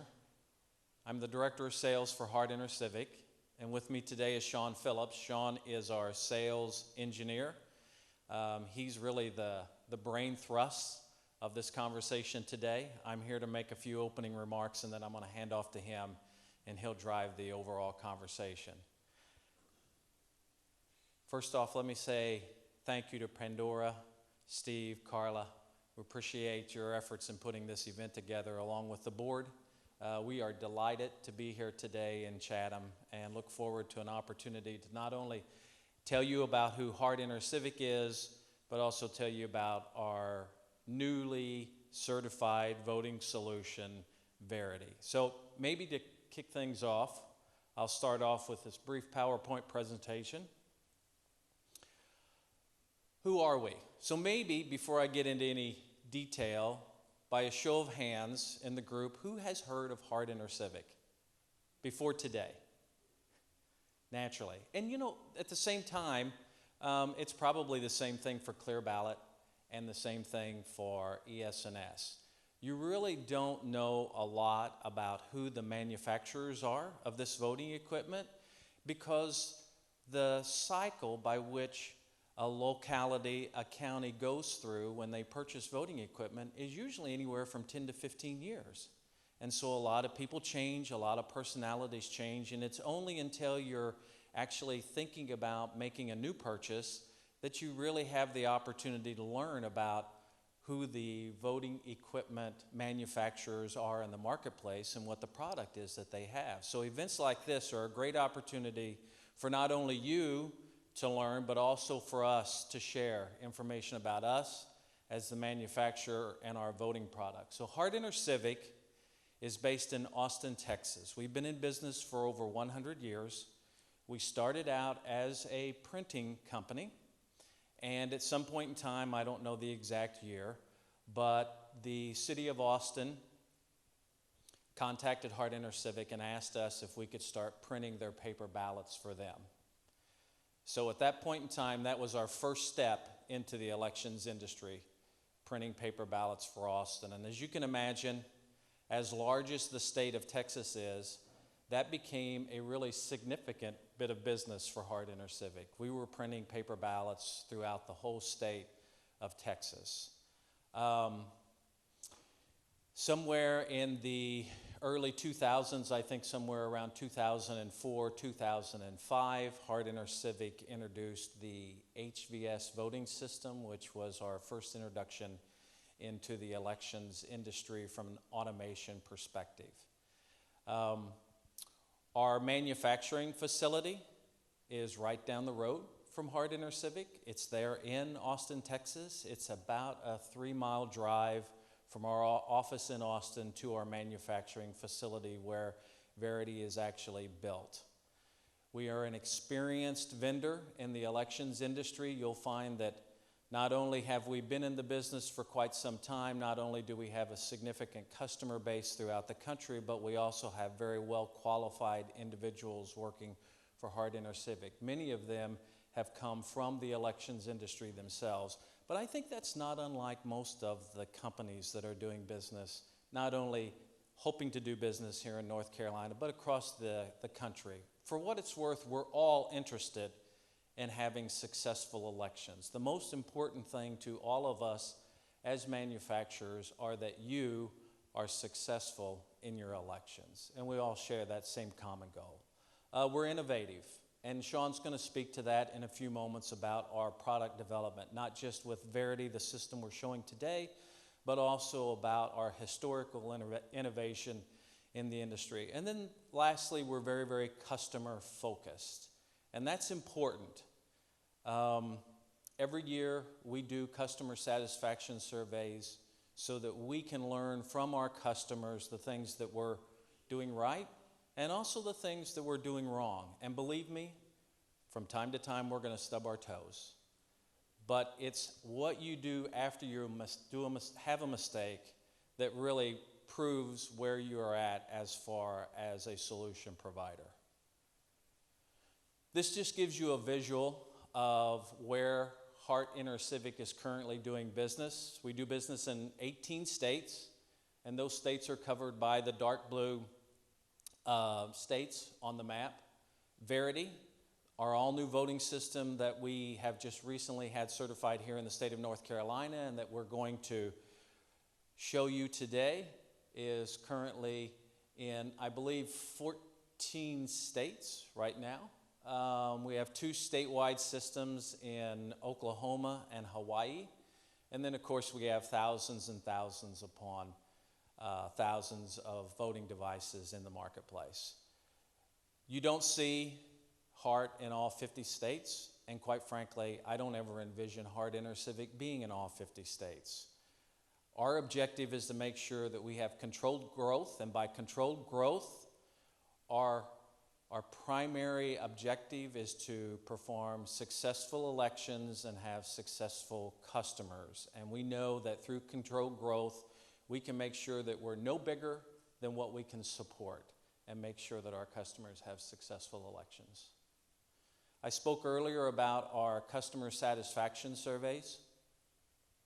In our most recent survey, which was concluded at the end of June of 2019, 96% of Hart customers rated our overall service as excellent or above average.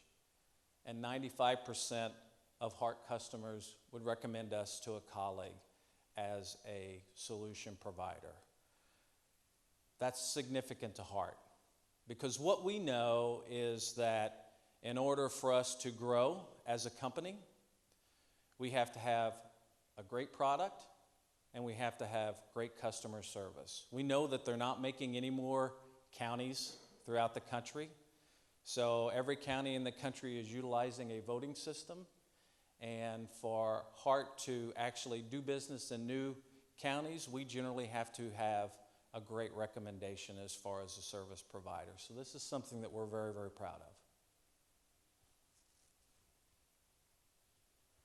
This will give you an idea of how our all-new Verity voting system has grown over the last 4 years. And 2014 was actually when we first executed a contract on Verity, but Verity actually wasn't finished until 2015.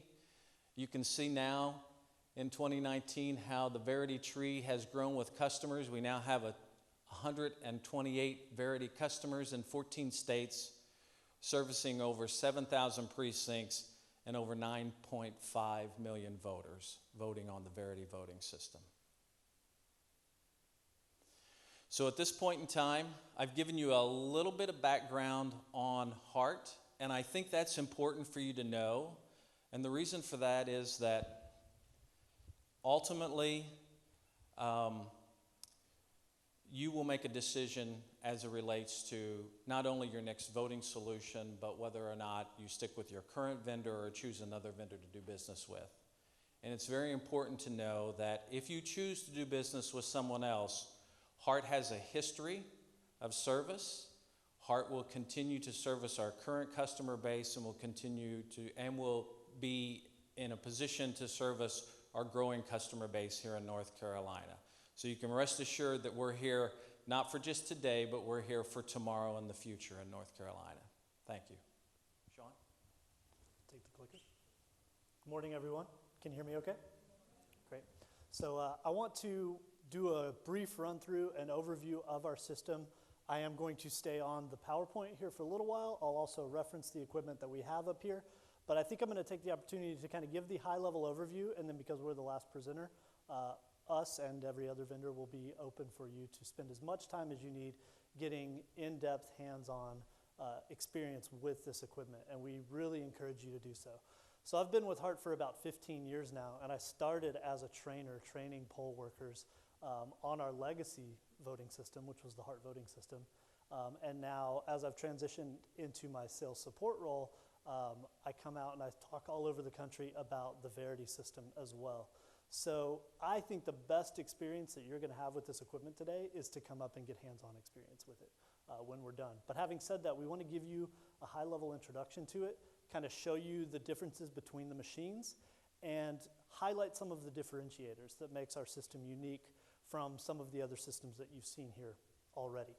There's a lot of commonalities. I'll be honest and upfront with you about that, but there are several distinct differentiators and things that we believe set our system apart, and that's really what I'm going to focus on from the outset.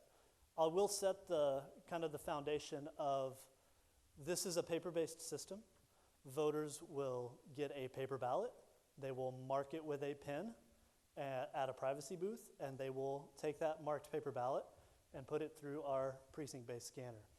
That scanner, of course, will alert them to any overvoted contests. It will alert them if their ballot is blank, but allow them to cast that blank ballot. And there's other parameters that the county can set up to give that voter feedback. That's the way we envision the majority of your voters voting, is marking a paper ballot by hand, inserting that piece of paper or that ballot through the precinct tabulator in the polling location. We also have a ballot marking device for accessibility and a ballot on demand device that we really envision for your early voting, your one-stop voting centers, so that ballot can be printed on demand right there in the polling location. So just to set that foundation, it's a paper-based system. Voters will mark their ballot with a pen and put the ballot through the scanner. So let's talk a little bit specifically about the scanner itself. So this unit here is the Verity Scan device. Real clever name, right? Verity Scan. It scans ballots. So we're committed to just plain language simplicity throughout our system. It's an in-person digital precinct scanner. The word digital is important to note because this is our second generation of a digital scanning system. So we did not have an optical scanning system in the marketplace. We started with digital scanning all the way back in 2002 and with our legacy system, and this is our second generation of that. So the industry is sort of caught up with us in that, and everyone is using digital scanners now, taking full images of the ballot, being able to, pull up those images, sort through those images, audit those images. All that is great, and we've been doing that for a long time. We have a really good track record and reputation there. So Verity Scan gives user-friendly, quick ballot scanning. It takes about 3 to 4 seconds to scan a ballot. It's scanning it both sides, and the ballot can be inserted in any orientation. It's a large, intuitive, full screen, full color interface that gives that voter feedback. We also have, I don't know if you can see it here, but I hope you'll see it later, these landing lights that are showing the voter exactly where they need to insert the ballot, and then that full color screen would alert them if they made any mismarks. It's also, of course, going to alert them that their ballot has been cast properly, show a big waving American flag when the process is done, and they know that they can exit the polling place and be on their way. It is digital image capture, and that allows us to capture write-ins as well. We're going to be capturing the digital image of every write-in. That digital image, the actual handwriting of the voter, will be printed on a tape at the end of the day. There's no need to sort through those ballots. It also means that we do not need to put a physical diverter into our ballot box that could, we think the more complex things are, it causes the potential for problems, paper jams, things like that. So we wanted to streamline that process.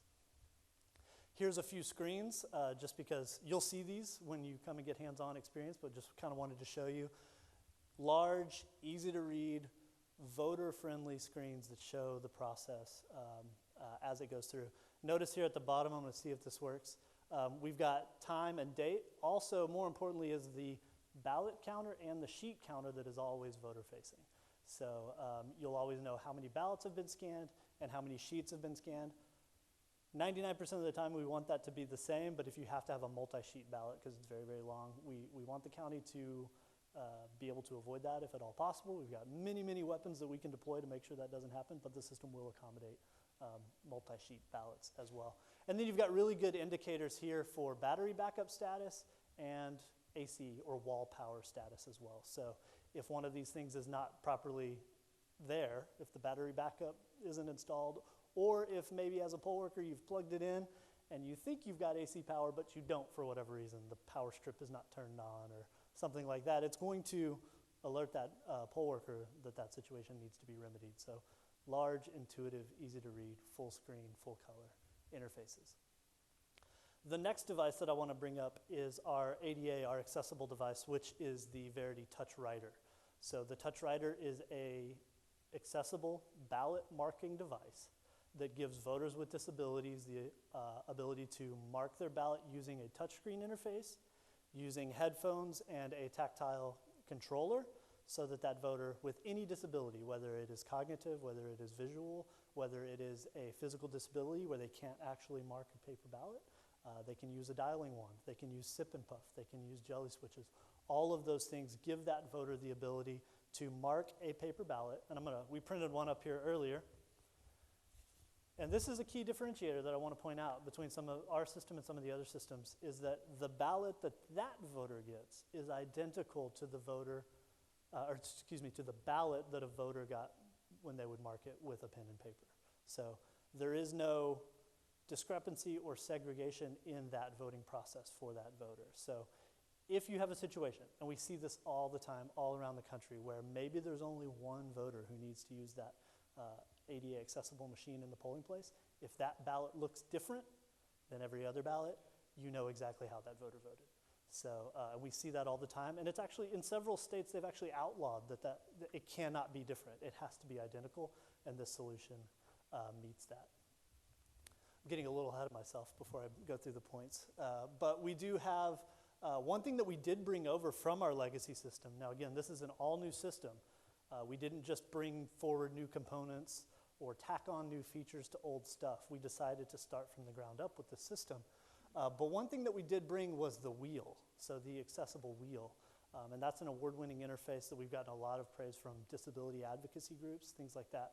They said this is a easier interface because really, and you'll see this when you see it hands-on, it is just two buttons that the voter needs to use, the wheel and the select button. There's an optional help button in the middle.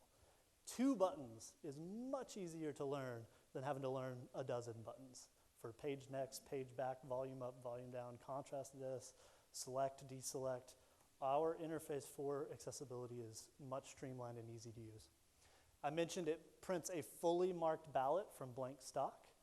Looks identical to every other ballot, so it's an equality of access for all voters. There's easy second chance voting, meaning if it will not allow the voter to make the mistake. You cannot overvote on that touchscreen interface. And then one thing that I do want to point out that we think is really, really important, another key differentiator between our system and other systems, is that HART never encodes voter selections in a barcode, period. We never do that. And so I'm going to go down that path a little bit and talk about that. There are barcodes on this ballot, so let me be clear about that. We need those barcodes, and we're not disputing that a barcode is an efficient method of passing along information. What we don't think needs to be passed along in that barcode is the voter selection. Because I don't know about you, but I can't read this barcode. So I don't speak barcode, I don't read barcode. What we need is to derive the vote from a human readable source, okay? The whole reason that across the country we're seeing a move to paper ballot systems versus electronic systems is the distrust or the mistrust of how do I know that machine counted my vote the way I put it in there? And everybody says, well, paper is the solution. If the paper ballot that comes from your accessible device hides those selections in a barcode and it's deriving the vote from something that is not human readable, we think that's just the next generation of pushing along that mistrust. I'm not saying that the other systems are changing the vote in their barcodes, but it's the public perception that they could be or that it might be, okay? We know that the other systems, what's down on the sheet and what's in the barcode is gonna match. They're certified, they've been through the same process that we've been through, but the perception and the mistrust is really where we wanted to sidestep that altogether and say we will never encode a voter selection in a barcode. We will only use human readable sources to tabulate our votes. And in this case, in the case with this paper ballot system, we're using the marks on the paper. I, as a human being, can very easily recognize what the voter intent is here on this ballot. And down the line, through our tabulation system, we can pull up the digital image of this ballot, match it with the cast vote record for this ballot, and see in those three places, the physical piece of paper, the digital image, and the cast vote record, make sure they all match up. And so that's getting into the weeds a little bit. That's more of an administrative back-end thing, but our system has that capability because we never obfuscate or hide those selections into an unreadable or an unhuman readable format, okay? I'll step down off my soapbox now, and we can proceed. Here's some of the accessibility features for voters with disabilities and some of the screens. I just wanted to point these out. You'll see them if you come up and use the device, but the voter can change all of these different display options, text size options, contrasts, things like that, independently of needing help. Now, of course, if the poll worker needs to step in or if the voter would prefer that they step in to help, that is 100% available. But that voter who understands these systems, the voter who is used to using these things, they use a sip and puff device all the time, or they use an audio reader when they're using their computer at home. They're used to these types of interfaces. They can navigate through these screens, and even a voter who is completely blind can use the wheel and get in, not into just the voting section of that ballot, but get into the accessibility features. Change the audio speed, change the audio volume. They can even mask the screen, turn the screen off so that they know no one is looking over their shoulder. Because they can't see the screen, there's no need for the screen to be on. They can mask that screen and know that they're voting in complete privacy. The third device that I'm going to talk about here today is Verity Print, which is our on-demand ballot printer. We think this is another huge differentiator between our system and some of the other systems. We have designed a ballot on-demand system that we specifically envisioned for your early voting or your one-stop voting center so that you can print those ballots, every single ballot style across the county, on demand for that voter when the voter comes into the polling location. So the voter would come into the polling location, they would be, vetted, we know that they're a registered voter, and then we can print their exact ballot style right then and there. So it eliminates the guesswork of how many ballots do I need to print and how many ballots of each style do I need to print and deliver to that one-stop voting center. It also eliminates the waste, because when you decide, okay, well, I'm gonna print 3,000 of this style and 2,500 of that style, inevitably, if you've done it right, you always wanna have too much and not too little. Having too much means you're gonna have waste.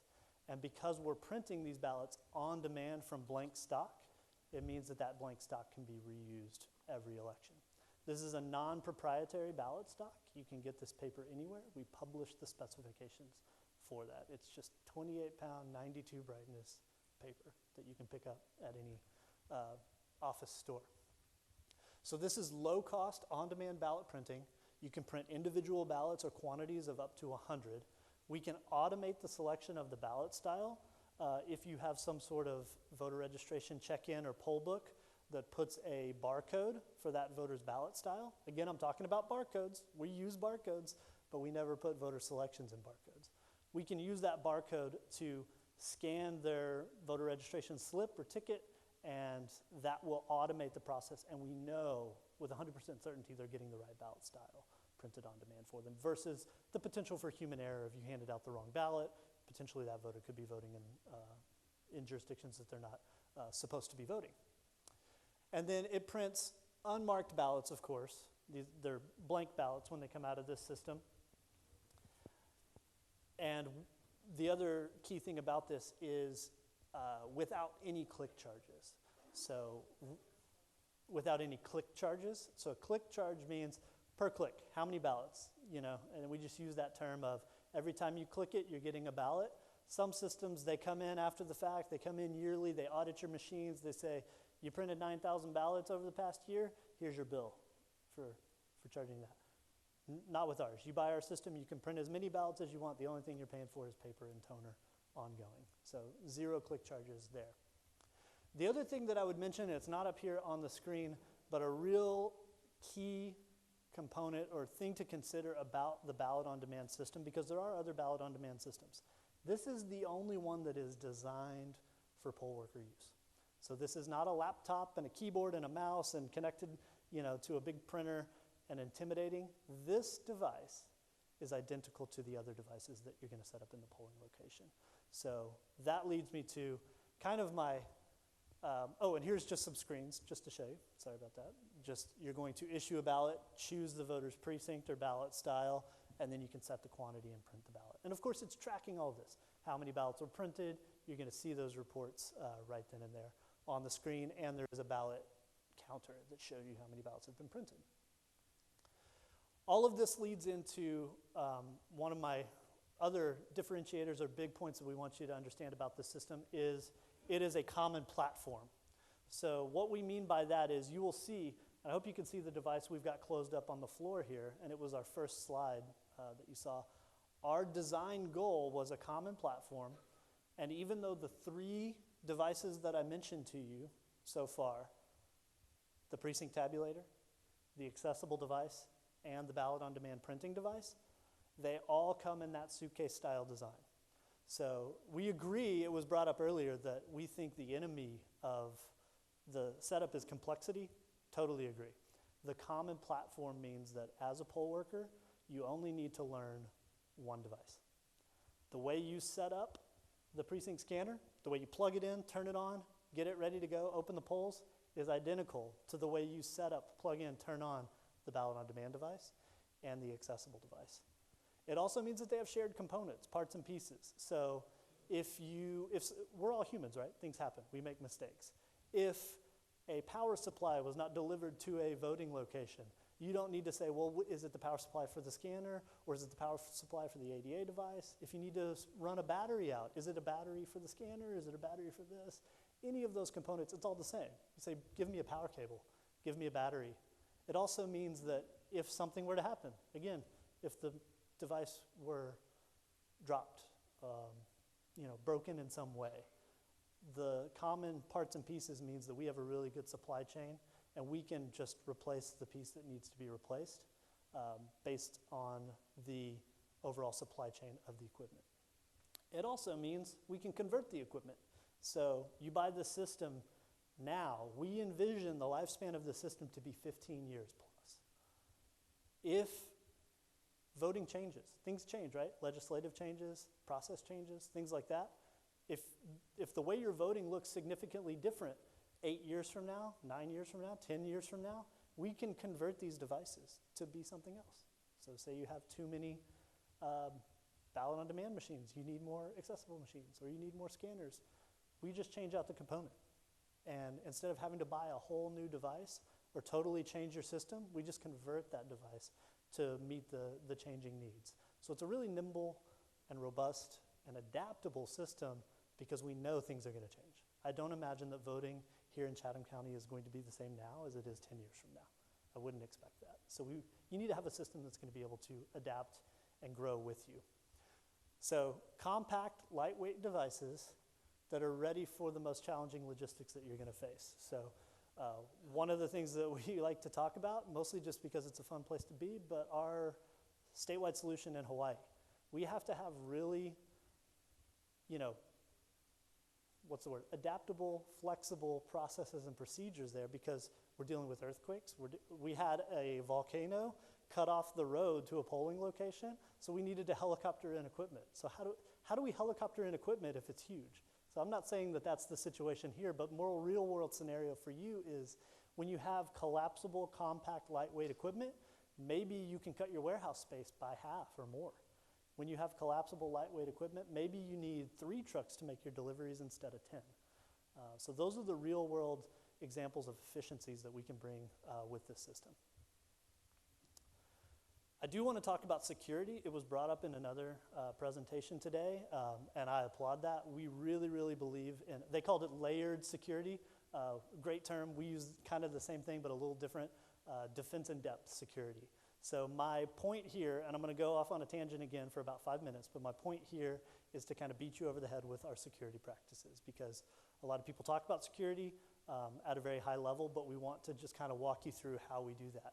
And it's peeling back the onion. There's multiple layers, defense in depth, that you would need to penetrate in order to, hack into or manipulate anything in the system. So it starts with physical access, and then it's the devices and the workstations, the software, the data access, and then the core data itself. So as I walk through this, I'm going to kind of peel back the onion here, and let's talk about physical access. So of course we have keyed locks, we have seals that go on all those locks. We have tamper-evident seals not only for the compartments for the devices, but also notice that all of our devices are a clamshell-style design. The handle separates. So we can even put a tamper-evident seal on the outside, and you cannot open the device without breaking that tamper-evident seal. Another thing that I think is really, really cool is port obfuscation. It's a fun word to say, but it means something really, kind of in the weeds. Any port on the back of our devices, we use what appears to be standard ports, a USB port, a USB 3 port on some of our devices. All of those open ports on the back are potential vulnerabilities, right?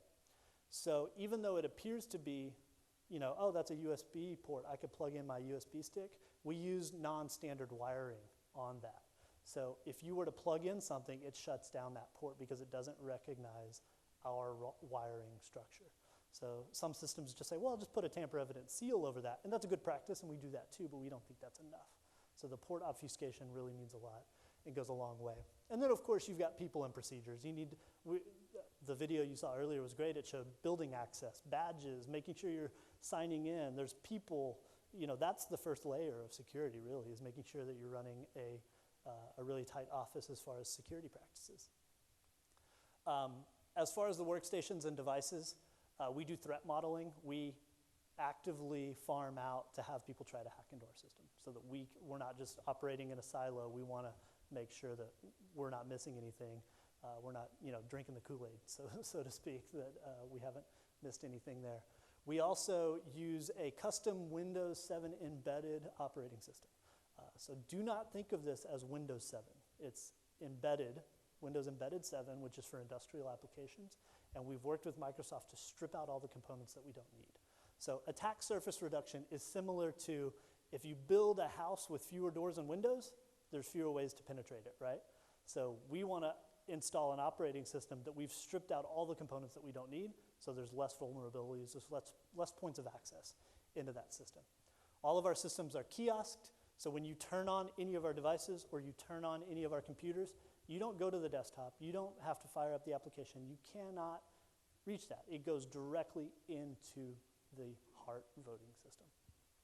And we install application whitelisting, which is kind of the opposite of antivirus. Antivirus says, I'm going to constantly update the system to ward off the latest threats. Here's the latest viruses, threats that are out there. We need to update it constantly, make sure we're adapting to all the new threats out there. Application whitelisting says, we're not going to worry about that. We're not connected to the internet. We cannot update. We're kind of siloed off in that way. But what we're saying is there are only a certain number of executables that can be run, and that's the only thing that can run on the system. If anybody tries to run anything else, it won't allow it. Two-factor authentication is a big one here. So something you have and something you know in order to access the system, in order to do key functions. We have what's called a Verity key device, which in order to finalize your election, in order to tabulate the first drive from a polling location, key steps like that, you have to be, of course, an authorized user that first you've logged, well, really if we step back, first you've gotten into the building. Second, you've gotten into the tabulation room. You've logged into the computer and you know how to log in and what the password is, but then the final step is the software says, in order to do this thing, you have to insert this key, this physical thing that you have, and you have to put in a PIN, a password that you know. So it's something you have, something you know. So very, very secure in that regard. Exportable hash files. I said it'd be 5 minutes. I'm probably going on like 7, sorry.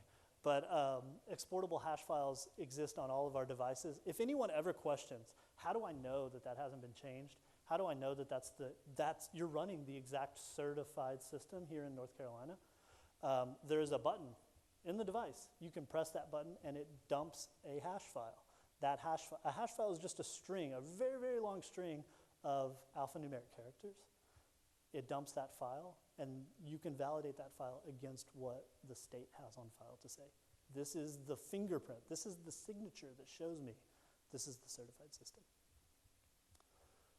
Role-based access, password management, system auditing and logging, all of those things are very important. Role-based access means if you've got maybe temporary help that comes in at the county that needs to do things, you can give them limited access to the software. You can say your role means that you can log into the system and maybe you can read drives from the polling locations as they come in, but you can't do any of these other things. You can't create an election. You can't move things forward. You have a limited role here, and you can define what those roles are, and you can say very clearly, this is what Bob can do versus what Sean can do, and we have different levels of access. Human readable data is a big thing. We use encryption through digital signature. We believe that part of security is transparency. So when everyone talks about encryption, we encrypt through a process known as digital signatures. And what that means is that it makes the data human readable. So the vote is stored in multiple places on this device. So when the voter puts a ballot in, the paper ballot is one record, of course. It's also storing the vote on a removable drive that we'll use to tabulate. And it's storing the vote on the hard drive itself if we ever needed to recover that, if the drive got lost or damaged or something like that. So if I were to grab that removable drive and intercept it in transit, I could plug it into my computer and I could see all of the votes. That's transparency, right? We want what's called software independence, where an outside source could look at these cast vote records and say, I can see all the votes. I see what that person voted for. That data is digitally signed, though. So if I intercepted that drive in the middle, pulled it up, if I tried to change one single bit or byte, it is now broken and it cannot be tabulated. So it's a mixture of transparency but security, because you can't operate totally in a black box. You've got to be able to show how you're being transparent, and you've got to have independent auditability from us. We're not saying you have to trust our system. You could audit it outside of the Verity system. Have I successfully kind of berated you with security? That's the point. I kind of wanted to make it. And here's some more. Our encryption is NIST approved, National Institute of Standards and Technology, FIPS 140-2, if that means anything to you.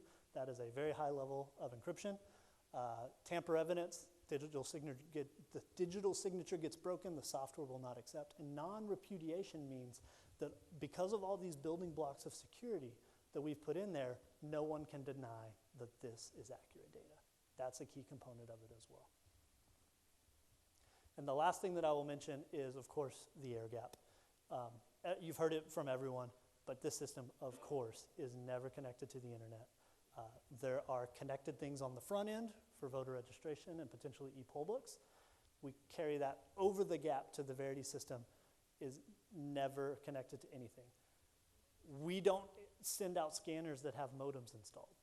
You know, we don't have a modem installed and we just say we turn it off. There is no modem. There is no connectivity device in it, period. And then on the back end, of course, you need the internet again, right? You need to be able to distribute these results. So you go back over the air gap to election night reporting systems where you can load those things up. But we are never directly connected. You always have to sneakernet or take it over that air gap to put those results out for public consumption. Real quickly, last couple of minutes, we do want to mention our software suite. We have 4 main applications: Data, Build, Central, and Count. Data is taking all of your election data, create the ballot. Build is producing everything that you need to run an election. Paper ballots are V drives, which are the removable drives, and also our security keys. That's all being done in an application called Build. Now, those 2 applications are optional for the county. We provide a service where we can do ballot production services for you, and you don't need to, create your election. It's also something you can bring in-house if you'd like to as well. Central is high-speed scanning of by-mail ballots through a high-speed scanner, which we brought here today. But lastly, Count is what I want to talk about. It's our tabulation and reporting system. It's an easy-to-use interface that anyone can learn in your county to sit down in front of it if they've got the right access and logins and things like that. It's really, really robust, and it provides really great filterable results so that you can get customized reporting, but you can also do customized post-election audits through our system. Our system does not self-audit.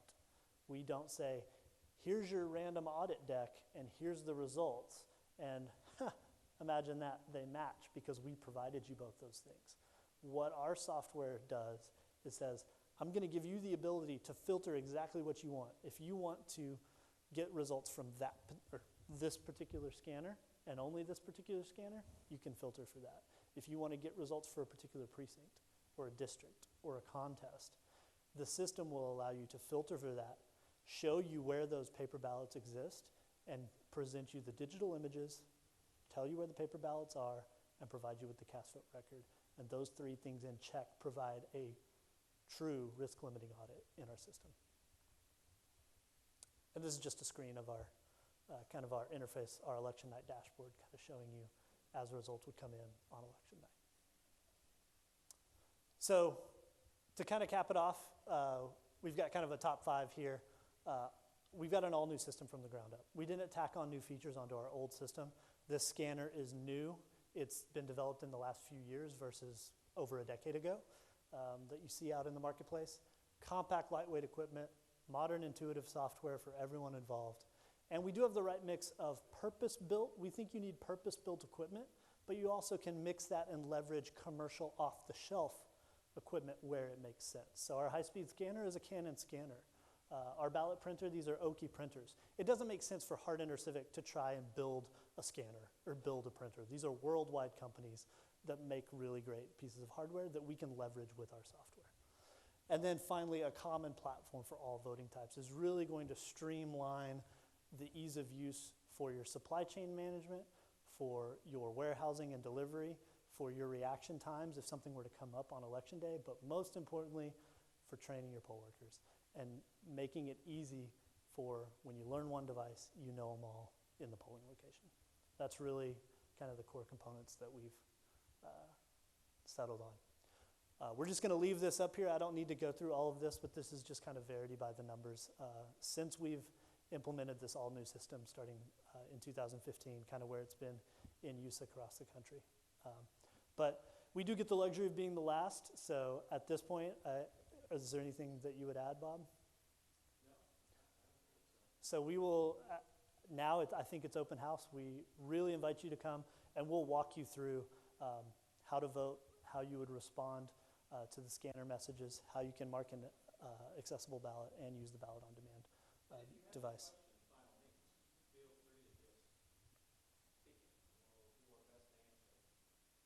And thank you very much for listening. I know it was a lot to put out there.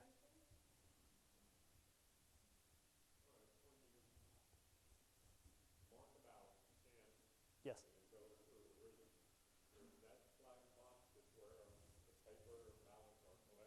Yes, so, yeah, and this is a collapsible ballot box. You can see it folded up over here on the side, but it also has a collapsible internal box as well. And so this is where the ballots would fall into. At the end of the night, you can zip it up, seal it up for transport back to the election central. It's got a nice little window here in the front where you could put in what precinct or what polling place this was coming back from. It's also got a kind of a privacy window where you can't see the details of what's inside, but you could see how full it is. And so when this is sitting on the shelf, you kind of have a good visual of, well, there's ballots in there, or these are empty ones, without having to pull them all down and open them up and look in. But yeah, the capacity of this ballot box is 4,000 ballots in the main compartment, and then an additional 1,000 ballots can be in the emergency ballot bin. So if something were to happen to this scanner, it's federal requirement that every precinct scanner has an option for voters if the machine were to go down, where they could insert their ballots here. Those ballots that are unscanned are going to be left separate from the main ballots down below. Now, of course, when the polls are open and like this would be locked and sealed, it's a 5-point locking mechanism with also a place for a tamper evidence seal so that you can make sure that that box is secure during election day. Yes? In the middle of an election day, if you have a precinct that's bigger than 5,000 people, and they're all coming back, Yeah. what do you do when you run out of space? Well, I would maybe look at the county. Do you have any precincts that are that large? One thing that we can do is just, if you have precincts that are that big, we'll put 2 scanners in that polling location. Generally speaking, we don't see election day polling sites that are that big. There are some laws that say you can't have that many people going to one place, but it's a good question for the early voting and one-stop voting, and so you may want multiple scanners for that, but there's nothing to keep you from, swapping those out, pulling that internal bag out, zipping it up, sealing it up, and then installing a new one without having to change out the whole.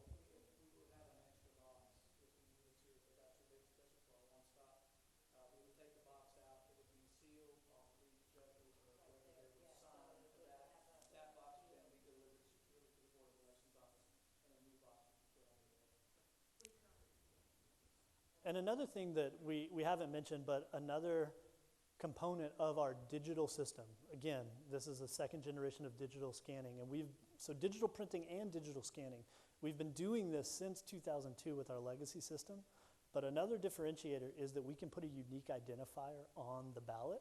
So if someone opened up this box, pulled those ballots out, and tried to feed them back through, it's going to say, I've already read that ballot, I've already read that ballot, I've already read that ballot, because it knows the unique identifier of those ballots. And that's something that we think is pretty critical. It's something that can be turned on or off. There are some states that don't allow those unique identifiers. Now, that unique identifier, of course, is never tied to the voter, and it's not even human readable.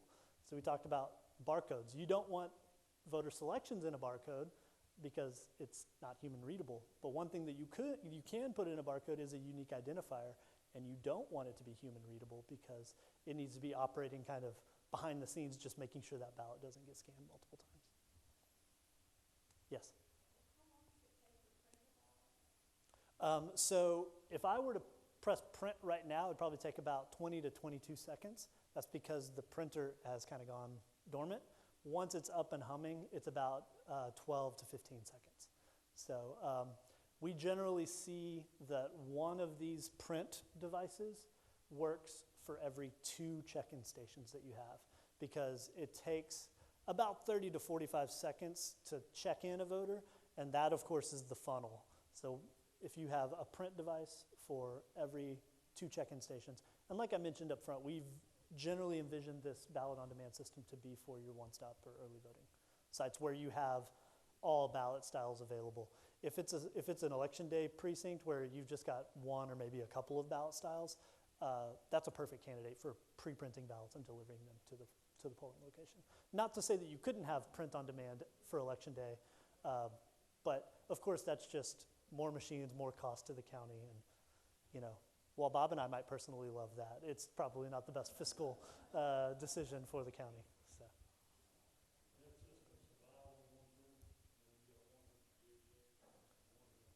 Yes. Yes, it's designed for just one. If some people have asked, we've had people ask, well, can you attach multiple printers and be able to? Then it could get hairy or confusing about whose ballot is whose. So it's just a one print device to one printer, one voter at a time process. We don't want to introduce something that could allow the voter to get the wrong ballot style in your early voting site. Yes, sir.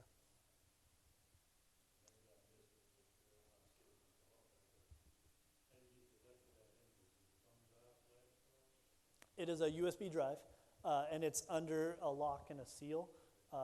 It should be delivered, it will be, I should say, delivered to the polling place with that drive installed and under lock and key, and the poll worker doesn't need to deal with that in the polling location. Yes, sir. So, since that's attached to that box, that's the height, right? You can't make it any taller. Yep. Right? Yeah, it's a great point. I failed to mention that.